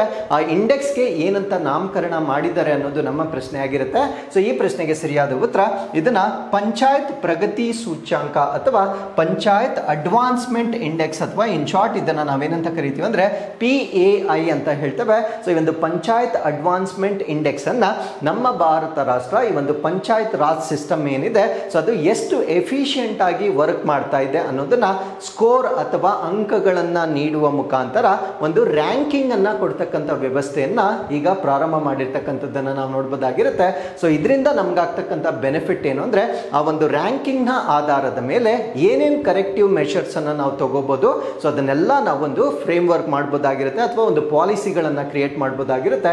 ಸಪೋಸ್ ನಿಮ್ಗೆ ಏನಾದರೂ ಈ ಲೋಕಲ್ ಗವರ್ನೆನ್ಸ್ಗೆ ಸಂಬಂಧಪಟ್ಟಂತೆ ಎಸ್ಎ ರೈಟಿಂಗ್ ಅಥವಾ ಮೇನ್ಸ್ ಆನ್ಸರ್ ರೈಟಿಂಗ್ ಬಂದಾಗ ಸೊ ಈ ಒಂದು ಆರ್ಟಿಕಲ್ ಇರತಕ್ಕಂಥ ಕಾನ್ಸೆಪ್ಟ್ಸ್ ಗಳನ್ನ ನೀವು ಎಫೆಕ್ಟಿವ್ ಆಗಿ ಯೂಸ್ ಮಾಡಬಹುದಾಗಿರುತ್ತೆ. ಹಾಗಿದ್ರೆ ಸೊ ಈ ಒಂದು ಆರ್ಟಿಕಲ್ ಅಲ್ಲಿ ನಾವು ಸರ್ಕಾರ ರಿಲೀಸ್ ಮಾಡಿರ್ತಕ್ಕಂಥ first panchayat advancement index data ಬಗ್ಗೆ ನಾವು ಡಿಸ್ಕಸ್ ಮಾಡೋಣ. ಅಂದ್ರೆ ಪ್ರಪ್ರಥಮ ಪಂಚಾಯತ್ ಪ್ರಗತಿ ಸೂಚ್ಯಾಂಕ ಡೇಟಾವನ್ನ ಬಿಡುಗಡೆ ಮಾಡಿದೆ. ಸೊ ಈ ಡೇಟಾದ ಪ್ರಕಾರ ಯಾವ ರೀತಿ ರ್ಯಾಂಕಿಂಗ್ ಅನ್ನ ಮಾಡಿದೆ ಅನ್ನೋದನ್ನ ನಾವು ಡಿಸ್ಕಸ್ ಮಾಡ್ತಾ ಬರೋಣ. ಸೊ ಈ ಒಂದು ರ್ಯಾಂಕಿಂಗ್ ಏನಿದೆ ಈ ರ್ಯಾಂಕಿಂಗ್ ಅನ್ನ 5 ಕ್ಯಾಟಗರೀಸ್ಗಳಲ್ಲಿ ಅವರು ಡಿವೈಡ್ ಮಾಡಿರ್ತಕ್ಕಂಥದ್ದನ್ನ ನಾವು ನೋಡ್ಬೋದಾಗಿರುತ್ತೆ. ಸೊ ಮೊದಲನೇ ಕ್ಯಾಟಗರಿಯನ್ನ ನಾವು ಅಚೀವರ್ಸ್ ಅಂತ ಹೇಳ್ತೇವೆ, ಸಾಧಕರು ಅಥವಾ ಅಚೀವರ್ಸ್. ಅದಕ್ಕೆ A+ ಅಂತ ಕ್ಯಾಟಗರಿ ಅಥವಾ A+ ಅಂತ ಒಂದು ರ್ಯಾಂಕಿಂಗ್ ಅನ್ನ ಕೊಡ್ತಾರೆ. ಸೊ ಯಾವ ಗ್ರಾಮ ಪಂಚಾಯಿತಿ 90+ ಸ್ಕೋರ್ ಅನ್ನ ಮಾಡುತ್ತೆ ಸೊ ಅದಕ್ಕೆ ಅಚೀವರ್ ಅಂತ ಒಂದು ಸ್ಥಾನಮಾನವನ್ನ ನೀಡ್ತಕ್ಕಂಥದ್ದನ್ನ ನಾವು ನೋಡ್ಬೋದಾಗಿರುತ್ತೆ. ಈ ಅಂಕಗಳನ್ನ ಯಾವುದರ ಆಧಾರದ ಮೇಲೆ ಅವರು ಸ್ಕೋರ್ ಅನ್ನ ತಗೊಳ್ತಾರೆ ಅಂತಕ್ಕಂಥದ್ದನ್ನ ನಾನು ಮುಂದಿನ ಆರ್ಟಿಕಲ್ ಅಲ್ಲಿ ನಾನು ನಿಮಗೆ ಎಕ್ಸ್ಪ್ಲೇನ್ ಮಾಡ್ತೇನೆ. ಸೊ ಎರಡನೇ ಕ್ಯಾಟಗರಿಯನ್ನ ನಾವು ಫ್ರಂಟ್ ರನ್ನರ್ಸ್ ಅಂತ ಹೇಳ್ತೇವೆ. ಸೊ ಫ್ರಂಟ್ ರನ್ನರ್ಸ್ ಅನ್ನ A ಕ್ಯಾಟಗರಿಯಲ್ಲಿ ಅವರು ಮಾರ್ಕ್ ಮಾಡ್ತಕ್ಕಂಥದ್ದನ್ನ ನಾವು ನೋಡ್ಬೋದಾಗಿರುತ್ತೆ. ಸೊ ಯಾರ್ದು 75ಗಿಂತ ಜಾಸ್ತಿ 90ಗಿಂತ ಕಡಿಮೆ ಸ್ಕೋರ್ ಇರುತ್ತೆ ಆ ಒಂದು ಪಂಚಾಯತ್ಗಳಿಗೆ ಫ್ರಂಟ್ ರನ್ನರ್ ಅಂತ ಹೇಳ್ತಕ್ಕಂಥದ್ದನ್ನ ನಾವು ನೋಡ್ಬೋದಾಗಿರುತ್ತೆ. ಸೊ ಮೂರನೇ ಕ್ಯಾಟಗರಿಯನ್ನ ನಾವು ಪರ್ಫಾರ್ಮರ್ ಅಂತ ಹೇಳ್ತೇವೆ. ಪರ್ಫಾರ್ಮರ್ಗೆ ಕೊಟ್ಟಿರ್ತಕ್ಕಂಥ ಒಂದು ರ್ಯಾಂಕಿಂಗ್ ಏನು ಅಂದ್ರೆ B ರ್ಯಾಂಕಿಂಗ್ ಅನ್ನ ಕೊಡಲಾಗಿರುತ್ತೆ. 60ಕ್ಕಿಂತ ಜಾಸ್ತಿ 75ಗಿಂತ ಕಡಿಮೆ ಸ್ಕೋರ್ ಇರ್ತಕ್ಕಂಥವ್ರನ್ನ ನಾವು ಪರ್ಫಾರ್ಮರ್ ಅಂತ ಹೇಳ್ತೇವೆ. ಸೊ ಅದಾದ್ಮೇಲೆ ನಾಲ್ಕನೇ ಕ್ಯಾಟಗರಿಯನ್ನ ನಾವು ಆಸ್ಪಿರೆಂಟ್ ಅಂತ ಹೇಳ್ತೇವೆ. ಆಸ್ಪಿರೆಂಟ್ ಅನ್ನ ನಾವು C ಆಲ್ಫಾಬೆಟ್ ನಿಂದ ರ್ಯಾಂಕಿಂಗ್ ಅನ್ನ ನೀಡಲಾಗುತ್ತೆ. ಸೊ ಯಾವ ಪಂಚಾಯತ್ ರಾಜ್ ಸಿಸ್ಟಮ್ ನ ಸ್ಕೋರ್ 40ಕ್ಕಿಂತ ಜಾಸ್ತಿ 60ಕ್ಕಿಂತ ಕಡಿಮೆ ಇರುತ್ತೆ ಅವರನ್ನ ನಾವು ಆಸ್ಪಿರೆಂಟ್ ಅಂತ ಹೇಳ್ತೇವೆ. ಕೊನೆಯ ಕ್ಯಾಟಗರಿಯನ್ನ ನಾವು ಬಿಗಿನರ್ಸ್ ಅಂತ ಹೇಳ್ತೇವೆ. ಅವರಿಗೆ D ಕ್ಯಾಟಗರಿಯನ್ನ ಕೊಡ್ತಕ್ಕಂಥದ್ದನ್ನ ನಾವು ನೋಡ್ಬೋದಾಗಿರುತ್ತೆ. ಸೊ ಯಾವ ಗ್ರಾಮ ಪಂಚಾಯಿತಿಯ ಅಂಕಗಳು 40ಕ್ಕಿಂತ ಕಡಿಮೆ ಇರುತ್ತೆ ಸೊ ಅದಕ್ಕೆ ಬಿಗಿನರ್ ಅಂತ ಕ್ಯಾಟಗರೈಸ್ ಮಾಡ್ತಕ್ಕಂಥದ್ದನ್ನ ನಾವು ನೋಡ್ಬೋದಾಗಿರುತ್ತೆ. ಬಟ್ ಸೊ ಇಲ್ಲಿ 5 ಕ್ಯಾಟಗರೀಸನ್ನು ನಾನು ಏನು ಇಲ್ಲಿ ಡಿಸ್ಕಸ್ ಮಾಡಿದ್ದೇನೆ. ಸೊ ಇದರಲ್ಲಿ ಅಚೀವರ್ ಕ್ಯಾಟಗರಿ ಅಂದರೆ 90+ ಅಂಕಗಳನ್ನು ಸೊ ಈ ವರ್ಷದ ಸರ್ವೆಯ ಪ್ರಕಾರ ಯಾವ ಗ್ರಾಮ ಪಂಚಾಯಿತಿ ಕೂಡ ಫುಲ್ಫಿಲ್ ಮಾಡಿರೋದಿಲ್ಲ. ಸೊ ಹಾಗಿದ್ರೆ ಅಚೀವರ್ ಕ್ಯಾಟಗರಿಯಲ್ಲಿ ಯಾವ ಗ್ರಾಮ ಪಂಚಾಯತ್ ವ್ಯವಸ್ಥೆ ಕೂಡ ಇಲ್ಲದೇ ಇರತಕ್ಕಂಥದ್ದನ್ನು ನಾವು ನೋಡ್ಬೋದಾಗಿರುತ್ತೆ. ಸೊ ಈ ಒಂದು ಸ್ಟೇಟ್ ವೈಸ್ ನಾವೇನಾದರೂ ತೆಗೆದುಕೊಂಡಾಗ ಸೊ ಗುಜರಾತ್ ಫಸ್ಟ್ ಪ್ಲೇಸಲ್ಲಿ ಇರ್ತಕ್ಕಂಥದ್ದನ್ನು ನಾವು ನೋಡ್ಬೋದಾಗಿರುತ್ತೆ. ಸೊ ಉತ್ತಮವಾಗಿ ಸಾಧನೆ ಮಾಡಿರ್ತಕ್ಕಂಥ ಪಂಚಾಯತ್ ರಾಜ್ಯಗಳು ಈ ಒಂದು ಪಂಚಾಯತ್ ವ್ಯವಸ್ಥೆ ಅಂತಕ್ಕಂಥದ್ದು ಗುಜರಾತ್ನಲ್ಲಿ ಹೆಚ್ಚಾಗಿ ಇರ್ತಕ್ಕಂಥದ್ದನ್ನು ನಾವು ನೋಡ್ಬೋದಾಗಿರುತ್ತೆ. ಸೊ ಕರ್ನಾಟಕ ಟಾಪ್ 10 ಲಿಸ್ಟಲ್ಲಿ ಇರೋದಿಲ್ಲ. ಸೊ ಇನ್ನೂ ಕೂಡ ಹೆಚ್ಚಿನ ಪರ್ಫಾರ್ಮೆನ್ಸ್ ಅನ್ನ ಮಾಡ್ತಕ್ಕಂಥ ಅವಶ್ಯಕತೆ ಕರ್ನಾಟಕಗಿರುತ್ತೆ. ಆಕ್ಚುಲಿ ಅರೌಂಡ್ 10 to 15 ಡೇಸ್ ಹಿಂದೆ ಸೊ ಈ ಒಂದು autonomy given to panchayat Raj system ಬಗ್ಗೆ ಒಂದು ರ್ಯಾಂಕಿಂಗ್ ಅನ್ನು ನಾನು ಡಿಸ್ಕಸ್ ಮಾಡಿದ್ದೆ. ಅಟೋನಮಿ ಅಂದ್ರೇನು, ಸೊ ಯಾವ ಒಂದು ರಾಜ್ಯ ಸರ್ಕಾರ ಸ್ವಾಯತ್ತತೆಯನ್ನ ಹೆಚ್ಚಾಗಿ ಒಂದು ಗ್ರಾಮ ಪಂಚಾಯತ್ ವ್ಯವಸ್ಥೆಗಳಿಗೆ ಕೊಟ್ಟಿದೆ ಅಂತಕ್ಕಂಥ ಒಂದು ರ್ಯಾಂಕಿಂಗ್ ಅನ್ನು ನಾನು ಡಿಸ್ಕಸ್ ಮಾಡಿದ್ದೆ. ಸೊ ಅಟೋನಮಿಯನ್ನ ಕೊಟ್ಟಿರ್ತಕ್ಕಂಥ ವಿಷಯದಲ್ಲಿ ನಮ್ಮ ಕರ್ನಾಟಕ ರಾಜ್ಯ ಮೊದಲ ಸ್ಥಾನದಲ್ಲಿರ್ತಕ್ಕಂಥದ್ದನ್ನು ನಾವು ನೋಡ್ಬೋದಾಗಿರುತ್ತೆ. ಬಟ್ ಪರ್ಫಾರ್ಮೆನ್ಸ್ ಅನ್ನ ನಾವು ತೆಗೆದುಕೊಂಡಾಗ ಸೊ ಬೇರೆ ರಾಜ್ಯಗಳು ನಮಗಿಂತ ಮುಂದೆ ಇರ್ತಕ್ಕಂಥದ್ದನ್ನು ನಾವಿಲ್ಲಿ ಗಮನಿಸಬಹುದಾಗಿರುತ್ತೆ. ಸೊ ಇಷ್ಟು ಮಾಹಿತಿಯೊಂದಿಗೆ ಏನೇನು ಹೆಚ್ಚಿನ ಮಾಹಿತಿ ಇದಕ್ಕೆ ಸಂಬಂಧಪಟ್ಟಂತೆ ಅವಶ್ಯಕತೆ ಇದೆ, ಸೊ ಅದನ್ನೆಲ್ಲ ನಾವಿಲ್ಲಿ ಡಿಸ್ಕಸ್ ಮಾಡ್ತಾ ಬರೋಣ. ಸೊ ಈ ಒಂದು ಸೂಚ್ಯಾಂಕವನ್ನ ನೆನ್ಪಿಟ್ಕೊಳ್ಳಿ. So this is a new index ಆಗಿರೋದ್ರಿಂದ ಎಕ್ಸಾಮ್ ಅಲ್ಲಿ ಬರ್ತಕ್ಕಂಥ ಸಾಧ್ಯತೆ ಇರುತ್ತೆ. ಸೊ ಇದನ್ನ ನಾವು ಪಂಚಾಯತ್ ಅಡ್ವಾನ್ಸ್ಮೆಂಟ್ ಇಂಡೆಕ್ಸ್ ಅಂತ ಹೇಳ್ತೇವೆ. ಸೊ ಈ ಒಂದು ಇಂಡೆಕ್ಸ್ ನ ಪ್ರಕಾರ 2.5 ಲ್ಯಾಕ್ ಗ್ರಾಮ ಪಂಚಾಯತ್ಗಳ ಪ್ರೋಗ್ರೆಸ್ ಅನ್ನ, ಅಂದ್ರೆ ನಮ್ಮ ಭಾರತ ದೇಶದಲ್ಲಿರ್ತಕ್ಕಂಥ 2.5 ಲಕ್ಷಕ್ಕೂ ಹೆಚ್ಚು ಗ್ರಾಮ ಪಂಚಾಯತಿಗಳ ಪ್ರಗತಿಯನ್ನ ಈ ಒಂದು ಸೂಚ್ಯಾಂಕದ ಮುಖಾಂತರ, ಈ ಸೂಚ್ಯಾಂಕವನ್ನ ನಾವು ಪಂಚಾಯತ್ ಅಡ್ವಾನ್ಸ್ಮೆಂಟ್ ಇಂಡೆಕ್ಸ್ ಅಂತ ಹೇಳ್ತೇವೆ. ಸೊ ಈ ಒಂದು ಇಂಡೆಕ್ಸ್ ನ ಪ್ರಕಾರ ಅಳತೆ ಮಾಡಿರ್ತಕ್ಕಂಥದ್ದನ್ನ ನಾವು ನೋಡಬಹುದಾಗಿರುತ್ತೆ. ಸೊ ಇದನ್ನ ಸಸ್ಟೈನಬಲ್ ಡೆವಲಪ್ಮೆಂಟ್ ಗೋಲ್ಸ್ ಅಂದ್ರೆ 9 ಲೋಕಲೈಸ್ಡ್ ಅಂದ್ರೆ ನಮ್ಮ ಸ್ಥಳೀಯ ಅಥವಾ ನಮ್ಮ ಒಂದು ಸ್ಥಳಕ್ಕೆ ಸೂಕ್ತವಾಗಿರ್ತಕ್ಕಂಥ 9 ಈ ಒಂದು ಸುಸ್ಥಿರ ಅಭಿವೃದ್ಧಿ ಗುರಿಗಳ ಆಧಾರದ ಮೇಲೆ ಸೊ ಈ ಒಂದು ಸ್ಕೋರಿಂಗ್ ಅನ್ನ ಕೊಟ್ಟಿರ್ತಾರೆ. ಸೊ ನಮ್ಗೆ ಗೊತ್ತು ದೇರ್ ಆರ್ 17 ಸಸ್ಟೈನಬಲ್ ಗೋಲ್ಸ್ ಇರುತ್ತೆ. ಬಟ್ ಎಲ್ಲಾ ಸಸ್ಟೈನಬಲ್ ಗೋಲ್ಸ್ ಅನ್ನ ನಾವು ಈ ಒಂದು ಗ್ರಾಮ ಪಂಚಾಯತ್ ವ್ಯವಸ್ಥೆಯಿಂದ ನಾವು ಅಚೀವ್ ಮಾಡಲಿಕ್ಕೆ ಸಾಧ್ಯ ಆಗೋದಿಲ್ಲ. ಸೊ ಅದರಿಂದ ಗ್ರಾಮ ಪಂಚಾಯಿತಿ ವ್ಯವಸ್ಥೆಗೆ ಯಾವ್ದ್ಯಾವ್ದು ಸೂಕ್ತವಿರುತ್ತೆ ಆ ರೀತಿಯಾಗಿ 9 ಸೂಚಕಗಳನ್ನ ನಾವು ತೆಗೆದುಕೊಂಡು ಸೊ ಈ ಒಂದು ರ್ಯಾಂಕಿಂಗ್ ಅನ್ನ ಬಿಡುಗಡೆ ಮಾಡಿರ್ತಕ್ಕಂಥದ್ದನ್ನ ನಾವಿಲ್ಲಿ ನೋಡ್ಬೋದಾಗಿರುತ್ತೆ. ಸೊ ಇದರಲ್ಲಿ ಮೊದಲನೇ ಕ್ಯಾಟಗರಿಯನ್ನ ನಾವು ಟಾಪ್ ಪರ್ಫಾರ್ಮರ್ ಅಂತ ಹೇಳ್ತೇವೆ. ಸೊ ಅಥವಾ ನಮ್ಮ ಭಾರತ ದೇಶದಲ್ಲಿ ಅತ್ಯುತ್ತಮವಾಗಿ ಪ್ರದರ್ಶನ ನೀಡಿರ್ತಕ್ಕಂಥ ರಾಜ್ಯಗಳ ಪಟ್ಟಿಯನ್ನ ನಾವು ತೆಗೆದುಕೊಂಡಾಗ so Gujarat leading with 346 front runner panchayat. So Gujarat ನಲ್ಲಿ 346 ಫ್ರಂಟ್ ರನ್ನರ್ ಕ್ಯಾಟಗರಿಯನ್ನ ಹೊಂದುವ ಮುಖಾಂತರ ಸೊ ಮೊದಲ ಸ್ಥಾನದಲ್ಲಿರ್ತಕ್ಕಂಥದ್ದನ್ನ ನಾವು ನೋಡ್ಬೋದಾಗಿರುತ್ತೆ. ಸೊ ಎರಡನೇ ಸ್ಥಾನವನ್ನ ತೆಲಂಗಾಣದಲ್ಲಿ 270 ಫ್ರಂಟ್ ರನ್ನರ್ಸ್ ಅನ್ನ ನಾವು ನೋಡ್ಬೋದಾಗಿರುತ್ತೆ. So as I told you before, ಈ ಅಚೀವರ್ ಕ್ಯಾಟಗರಿಯಲ್ಲಿ ಇನ್ನೂ ಕೂಡ ಯಾವ ಪಂಚಾಯತ್ ವ್ಯವಸ್ಥೆ ಕೂಡ ಬರದೇ ಇರತಕ್ಕಂಥದ್ದನ್ನ ನೀವಿಲ್ಲಿ ಗಮನಿಸಬಹುದಾಗಿರುತ್ತೆ. ಹಾಗಿದ್ರೆ ಅವರು ಯಾವ ಪರ್ಫಾರ್ಮೆನ್ಸಸ್ನ ಆಧಾರದ ಮೇಲೆ ಈ ಒಂದು ಅಂಕಗಳನ್ನು ಕೊಡ್ತಾರೆ ಅಂತ ನಾವು ನೋಡೋದಾದ್ರೆ ಸೊ ಇದನ್ನ 5 ಕ್ಯಾಟಗರೀಸ್ ಅಲ್ಲಿ ನಾವು ಡಿವೈಡ್ ಮಾಡ್ತೇವೆ. ಸೊ ಮೊದಲನೇದನ್ನ achiever, front runner, performer, aspirant ಮತ್ತೆ ಬಿಗಿನರ್ ಅಂತ ಹೇಳ್ತೇವೆ. ಸೊ ಅವುಗಳ ಸ್ಕೋರ್ ರೇಂಜ್ ಹೇಗಿರುತ್ತೆ ಅನ್ನೋದನ್ನ ನಾನು ಫಸ್ಟ್ ಪೇಜ್ ಅಲ್ಲಿ ನಾನು ಇಲ್ಲಿ ಡಿಸ್ಕಸ್ ಮಾಡಿರ್ತೇನೆ. So out of 2.16 lakh validated panchayats 699 emerged as front runners ಅಂದ್ರೆ 2.16 ಲಕ್ಷ ವ್ಯಾಲಿಡೇಟ್ ಮಾಡಿರ್ತಕ್ಕಂಥ ಪಂಚಾಯತ್ಗಳಲ್ಲಿ 699 ಪಂಚಾಯತ್ಗಳೇನಿದ್ದಾವೆ ಫ್ರಂಟ್ ರನ್ನರ್ ಆಗಿರ್ತಕ್ಕಂಥದ್ದನ್ನ ನಾವು ನೋಡ್ಬೋದಾಗಿರುತ್ತೆ. 77,298 ಪಂಚಾಯತ್ಗಳು ಪರ್ಫಾರ್ಮರ್ ಕ್ಯಾಟಗರಿಯಲ್ಲಿ ಇರುತ್ತೆ. 1,32,392 ಆಸ್ಪಿರೆಂಟ್ ಕ್ಯಾಟಗರಿಯಲ್ಲಿ ಇರುತ್ತೆ. 5,896 ಬಿಗಿನರ್ ಕ್ಯಾಟಗರಿಯಲ್ಲಿ ಇರ್ತಕ್ಕಂಥದ್ದನ್ನ ನಾವಿಲ್ಲಿ ನೋಡ್ಬೋದಾಗಿರುತ್ತೆ. ಸೊ ಯಾವ ಥೀಮ್ ನ ಆಧಾರದ ಮೇಲೆ ಈ ಒಂದು ಅಸೆಸ್ಮೆಂಟ್ ಅಥವಾ ಮೌಲ್ಯಮಾಪನ ಮಾಡಿದ್ದಾರೆ ಅಂತ ನಾವು ನೋಡೋದಾದ್ರೆ 9 ಥೀಮ್ಸ್ ಅಥವಾ 9 ಥೀಮ್ಗಳ ಆಧಾರದ ಮೇಲೆ ಈ ಒಂದು ರ್ಯಾಂಕಿಂಗ್ ಅನ್ನ ಬಿಡುಗಡೆ ಮಾಡಿರ್ತಾರೆ. ಸೊ ಅದರಲ್ಲಿ ಮೊದಲನೇದನ್ನ ಪಾವರ್ಟಿ ಫ್ರೀ ಲೈವ್ಲಿಹುಡ್ ಅಂತ ಹೇಳ್ತೇವೆ, ಅಂದ್ರೆ ಬಡತನ ಮುಕ್ತವಾಗಿರ್ತಕ್ಕಂಥ ಜೀವನೋಪಾಯ ಮೊದಲ ಇಂಡಿಕೇಟರ್ ಆಗಿರುತ್ತೆ. ಸೊ ಎರಡನೇದನ್ನ ಹೆಲ್ತಿ ಪಂಚಾಯತ್ಸ್ ಅಂತ ಹೇಳ್ತೇವೆ, ಅಂದ್ರೆ ಆರೋಗ್ಯಕರವಾಗಿರ್ತಕ್ಕಂಥ ಪಂಚಾಯತ್ಗಳು. ಆರೋಗ್ಯಕರ ಅಂದ್ರೆ ಅಲ್ಲಿರ್ತಕ್ಕಂಥ ಅಡ್ಮಿನಿಸ್ಟ್ರೇಷನ್ ಅಥವಾ ಆಡಳಿತ ಅಂತಕ್ಕಂಥದ್ದು ಟ್ರಾನ್ಸ್ಪರೆಂಟ್ ಅಥವಾ ಆರೋಗ್ಯಕರವಾಗಿರ್ತಕ್ಕಂಥ ಒಂದು ಪಂಚಾಯತ್ ಆಗಿರುತ್ತೆ. ಅದ್ರ ಜೊತೆಗೆ ಚೈಲ್ಡ್ ಫ್ರೆಂಡ್ಲಿ ಪಂಚಾಯತ್ ಅಂತ ಹೇಳ್ತೀವಿ, ಅಂದರೆ ಮಕ್ಕಳ ಸ್ನೇಹಿ ಪಂಚಾಯತ್ಗಳಿಗೆ ಸಂಬಂಧಪಟ್ಟಂತೆ ಸ್ಕೋರಿಂಗ್ ಅನ್ನು ಕೊಟ್ಟಿರ್ತಾರೆ. ಅದಾದಮೇಲೆ ವಾಟರ್ ಸಫಿಷಿಯನ್ಸಿ ಅಂದರೆ ನೀರಿನ ಲಭ್ಯತೆ ಒಂದು ಇಂಡಿಕೇಟರ್ ಆಗಿರುತ್ತೆ. ಕ್ಲೀನ್ ಅಂಡ್ ಗ್ರೀನ್ ಪಂಚಾಯತ್, ಸ್ವಚ್ಛ ಮತ್ತು ಹಸಿರು ಪಂಚಾಯತ್ ಅಂದರೆ ಎಲ್ಲಿ ನವೀಕರಿಸಬಹುದಾದ ಇಂಧನಗಳನ್ನು ಹೆಚ್ಚಾಗಿ ಬಳಕೆ ಮಾಡ್ತಾ ಇದ್ದಾರೆ ಅದನ್ನು ನಾವು ಗ್ರೀನ್ ಪಂಚಾಯತ್ ಅಂತ ಹೇಳ್ತೇವೆ. ಅದಾದಮೇಲೆ ವಿಮೆನ್ ಫ್ರೆಂಡ್ಲಿ ಪಂಚಾಯತ್ಸ್ ಅಂದರೆ ಮಹಿಳಾ ಸ್ನೇಹಿ ಆಗಿರ್ತಕ್ಕಂಥ ಪಂಚಾಯತ್ಗಳೇನಿರುತ್ತೆ. ಸೊ ಈ ರೀತಿಯ 9 ಥೀಮ್ಗಳ ಮೇಲೆ ಈ ಒಂದು ಸ್ಕೋರಿಂಗ್ ಅನ್ನು ಕೊಟ್ಟಿರ್ತಾರೆ. ಈ ಥೀಮ್ ಏನಿದೆ ನಾನು ಹೇಳಿರ್ತಕ್ಕಂಥದ್ದು ಇದು ನಿಮ್ಮ ಪರೀಕ್ಷೆಗೆ ಬಹಳ ಇಂಪಾರ್ಟೆಂಟ್ ಆಗಿರುತ್ತೆ. ಸೊ ಈ ಒಂದು ರ್ಯಾಂಕಿಂಗ್ ಅನ್ನ ಯಾವ ಥೀಮ್ಸ್ ನ ಆಧಾರದ ಮೇಲೆ ಮಾಡಿರ್ತಾರೆ ಅಂತಕ್ಕಂಥ ಪ್ರಶ್ನೆಯನ್ನ ನೀವು ಎಕ್ಸ್ಪೆಕ್ಟ್ ಮಾಡಬಹುದಾಗಿರುತ್ತೆ.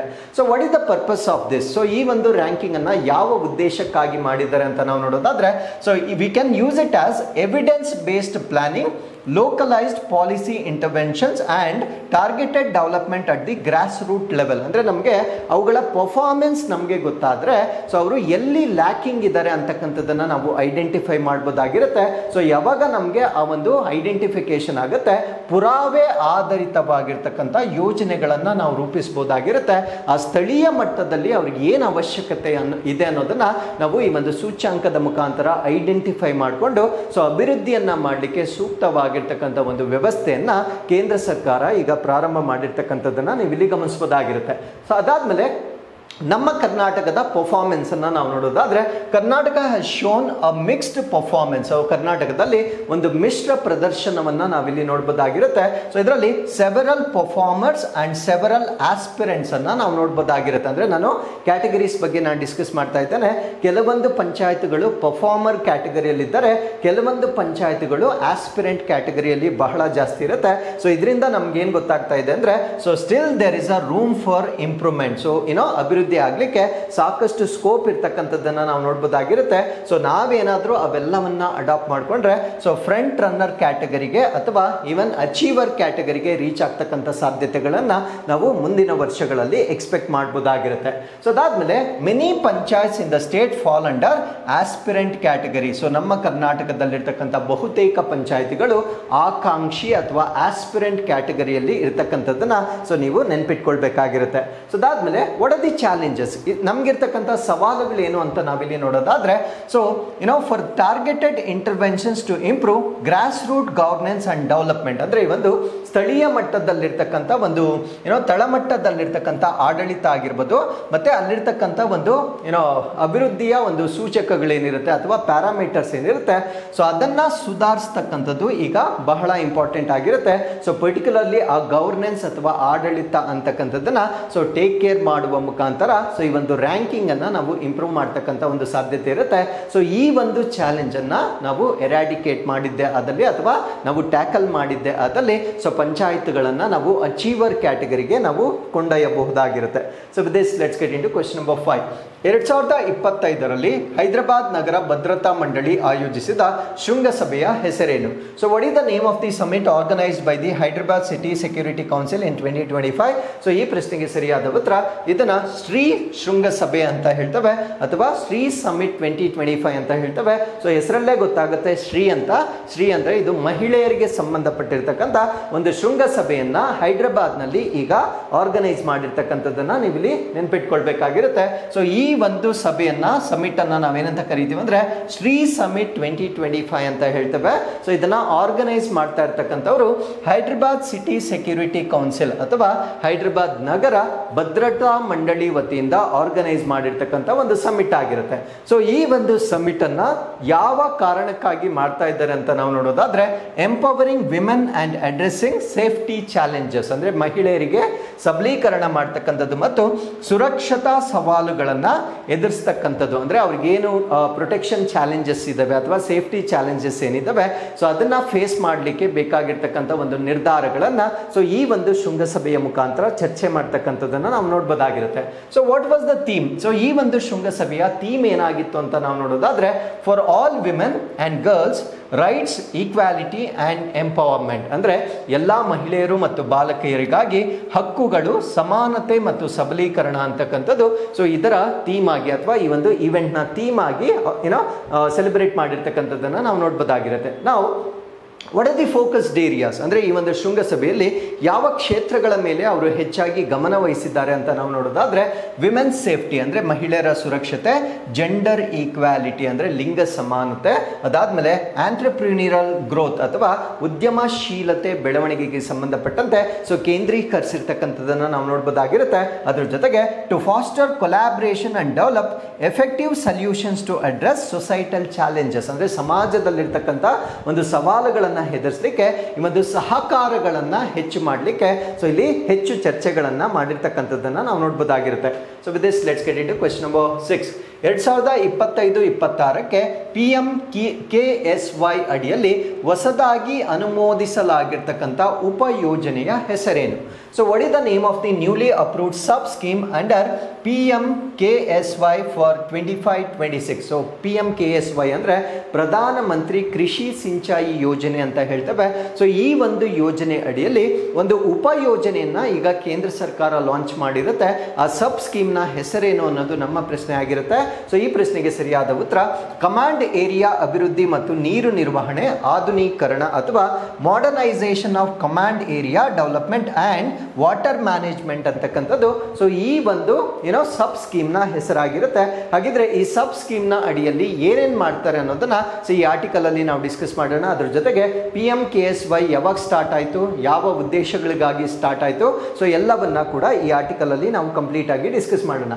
ಸೊ ಈ ಒಂದು ಹೊಸ ಸ್ಕೀಮನ್ನು ನಾವೇನಂತ ಹೇಳ್ತೀವಿ ಅಂದರೆ modernisation of command area development and water management ಅಂತ ಹೇಳ್ತೇವೆ. ಅಂದರೆ ಕಮಾಂಡ್ ಏರಿಯಾ ಅಭಿವೃದ್ಧಿ ಮತ್ತು ನೀರು ನಿರ್ವಹಣೆ ಆಧುನೀಕರಣ ಅಂತಕ್ಕಂಥದ್ದು ಸೊ ಈ ಒಂದು ಉಪ ಯೋಜನೆಯ ಹೆಸರಾಗಿರುತ್ತೆ. ಸೊ ಈ ಒಂದು ಉಪಯೋಜನೆಯನ್ನ ಯೂನಿಯನ್ ಕ್ಯಾಬಿನೆಟ್ ಈಗ ಅಪ್ರೂವಲ್ ಮಾಡಿರುವ ಕಾರಣದಿಂದ ಇದು ಸುದ್ದಿಯಲ್ಲಿರ್ತಕ್ಕಂಥ ಒಂದು ವಿಷಯವಾಗಿರುತ್ತೆ. ಸೊ ಇದು ಪ್ರಧಾನ ಮಂತ್ರಿ ಕೃಷಿ ಸಿಂಚಾಯಿ ಯೋಜನೆ ಅಡಿಯಲ್ಲಿ ಲಾಂಚ್ ಮಾಡಿರ್ತಕ್ಕಂಥ ಒಂದು ಯೋಜನೆ ಆಗಿರುತ್ತೆ. ಇದನ್ನ 2025 ಮತ್ತು 26ನೇ ಆರ್ಥಿಕ ವರ್ಷದಲ್ಲಿ ಇಂಪ್ಲಿಮೆಂಟ್ ಮಾಡ್ತಕ್ಕಂಥ ಒಂದು ಕಾರ್ಯಕ್ರಮ ಇದಾಗಿರುತ್ತೆ.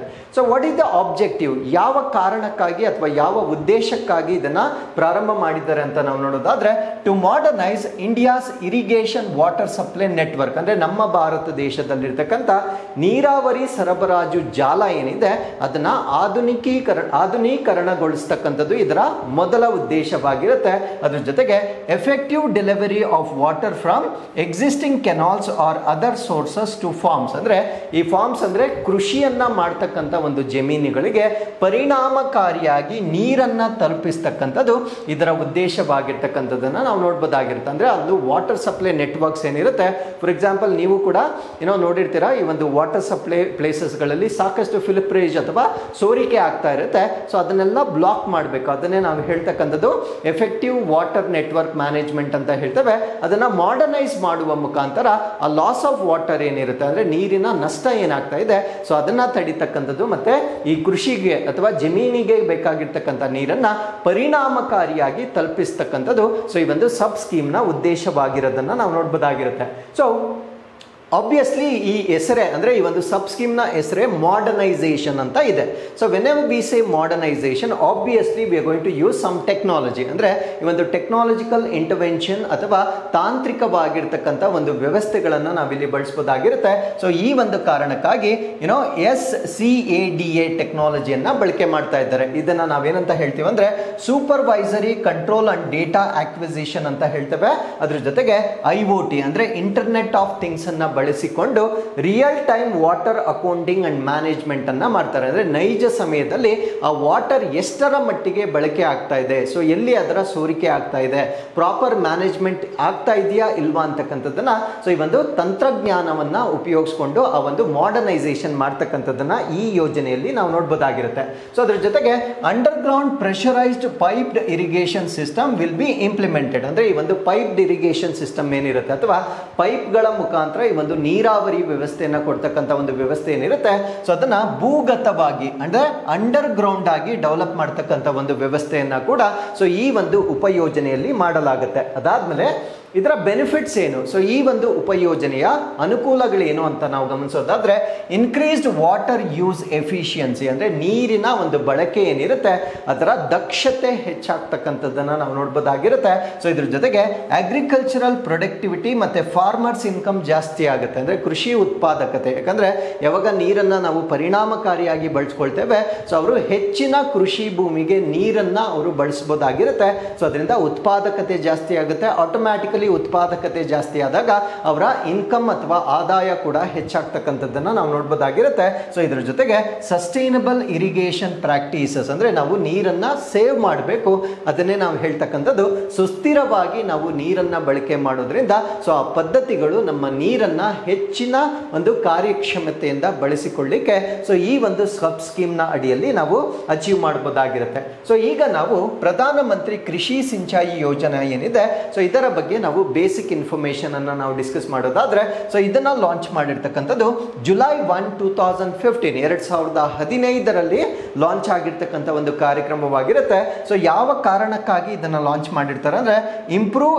ಇರಿಗೇಷನ್ ಇನ್ಫ್ರಾಸ್ಟ್ರಕ್ಚರ್, ಅಂದ್ರೆ ನಮ್ಮ ಭಾರತ ದೇಶದಲ್ಲಿ ಈ ನೀರಾವರಿ ಮೂಲ ಸೌಕರ್ಯ ಏನಿದೆ ಅದನ್ನ ಅಭಿವೃದ್ಧಿಗೊಳಿಸ್ತಕ್ಕಂಥದ್ದು ಇದರ ಮೊದಲ ಉದ್ದೇಶವಾಗಿರುತ್ತೆ. ಸೊ ಅದ್ರ ಜೊತೆಗೆ promoting efficient water use in agriculture, ಅಂದ್ರೆ ಕೃಷಿಯಲ್ಲಿ ನೀರನ್ನ ಪರಿಣಾಮಕಾರಿಯಾಗಿ ಬಳಸಿಕೊಳ್ಳುವುದನ್ನ ಎನ್ಶ್ಯೂರ್ ಮಾಡುವ ಕಾರಣದಿಂದ 2015ರಲ್ಲಿ ಪ್ರಾರಂಭವಾಗಿರ್ತಕ್ಕಂಥ ಒಂದು ಯೋಜನೆ ಆಗಿರುತ್ತೆ.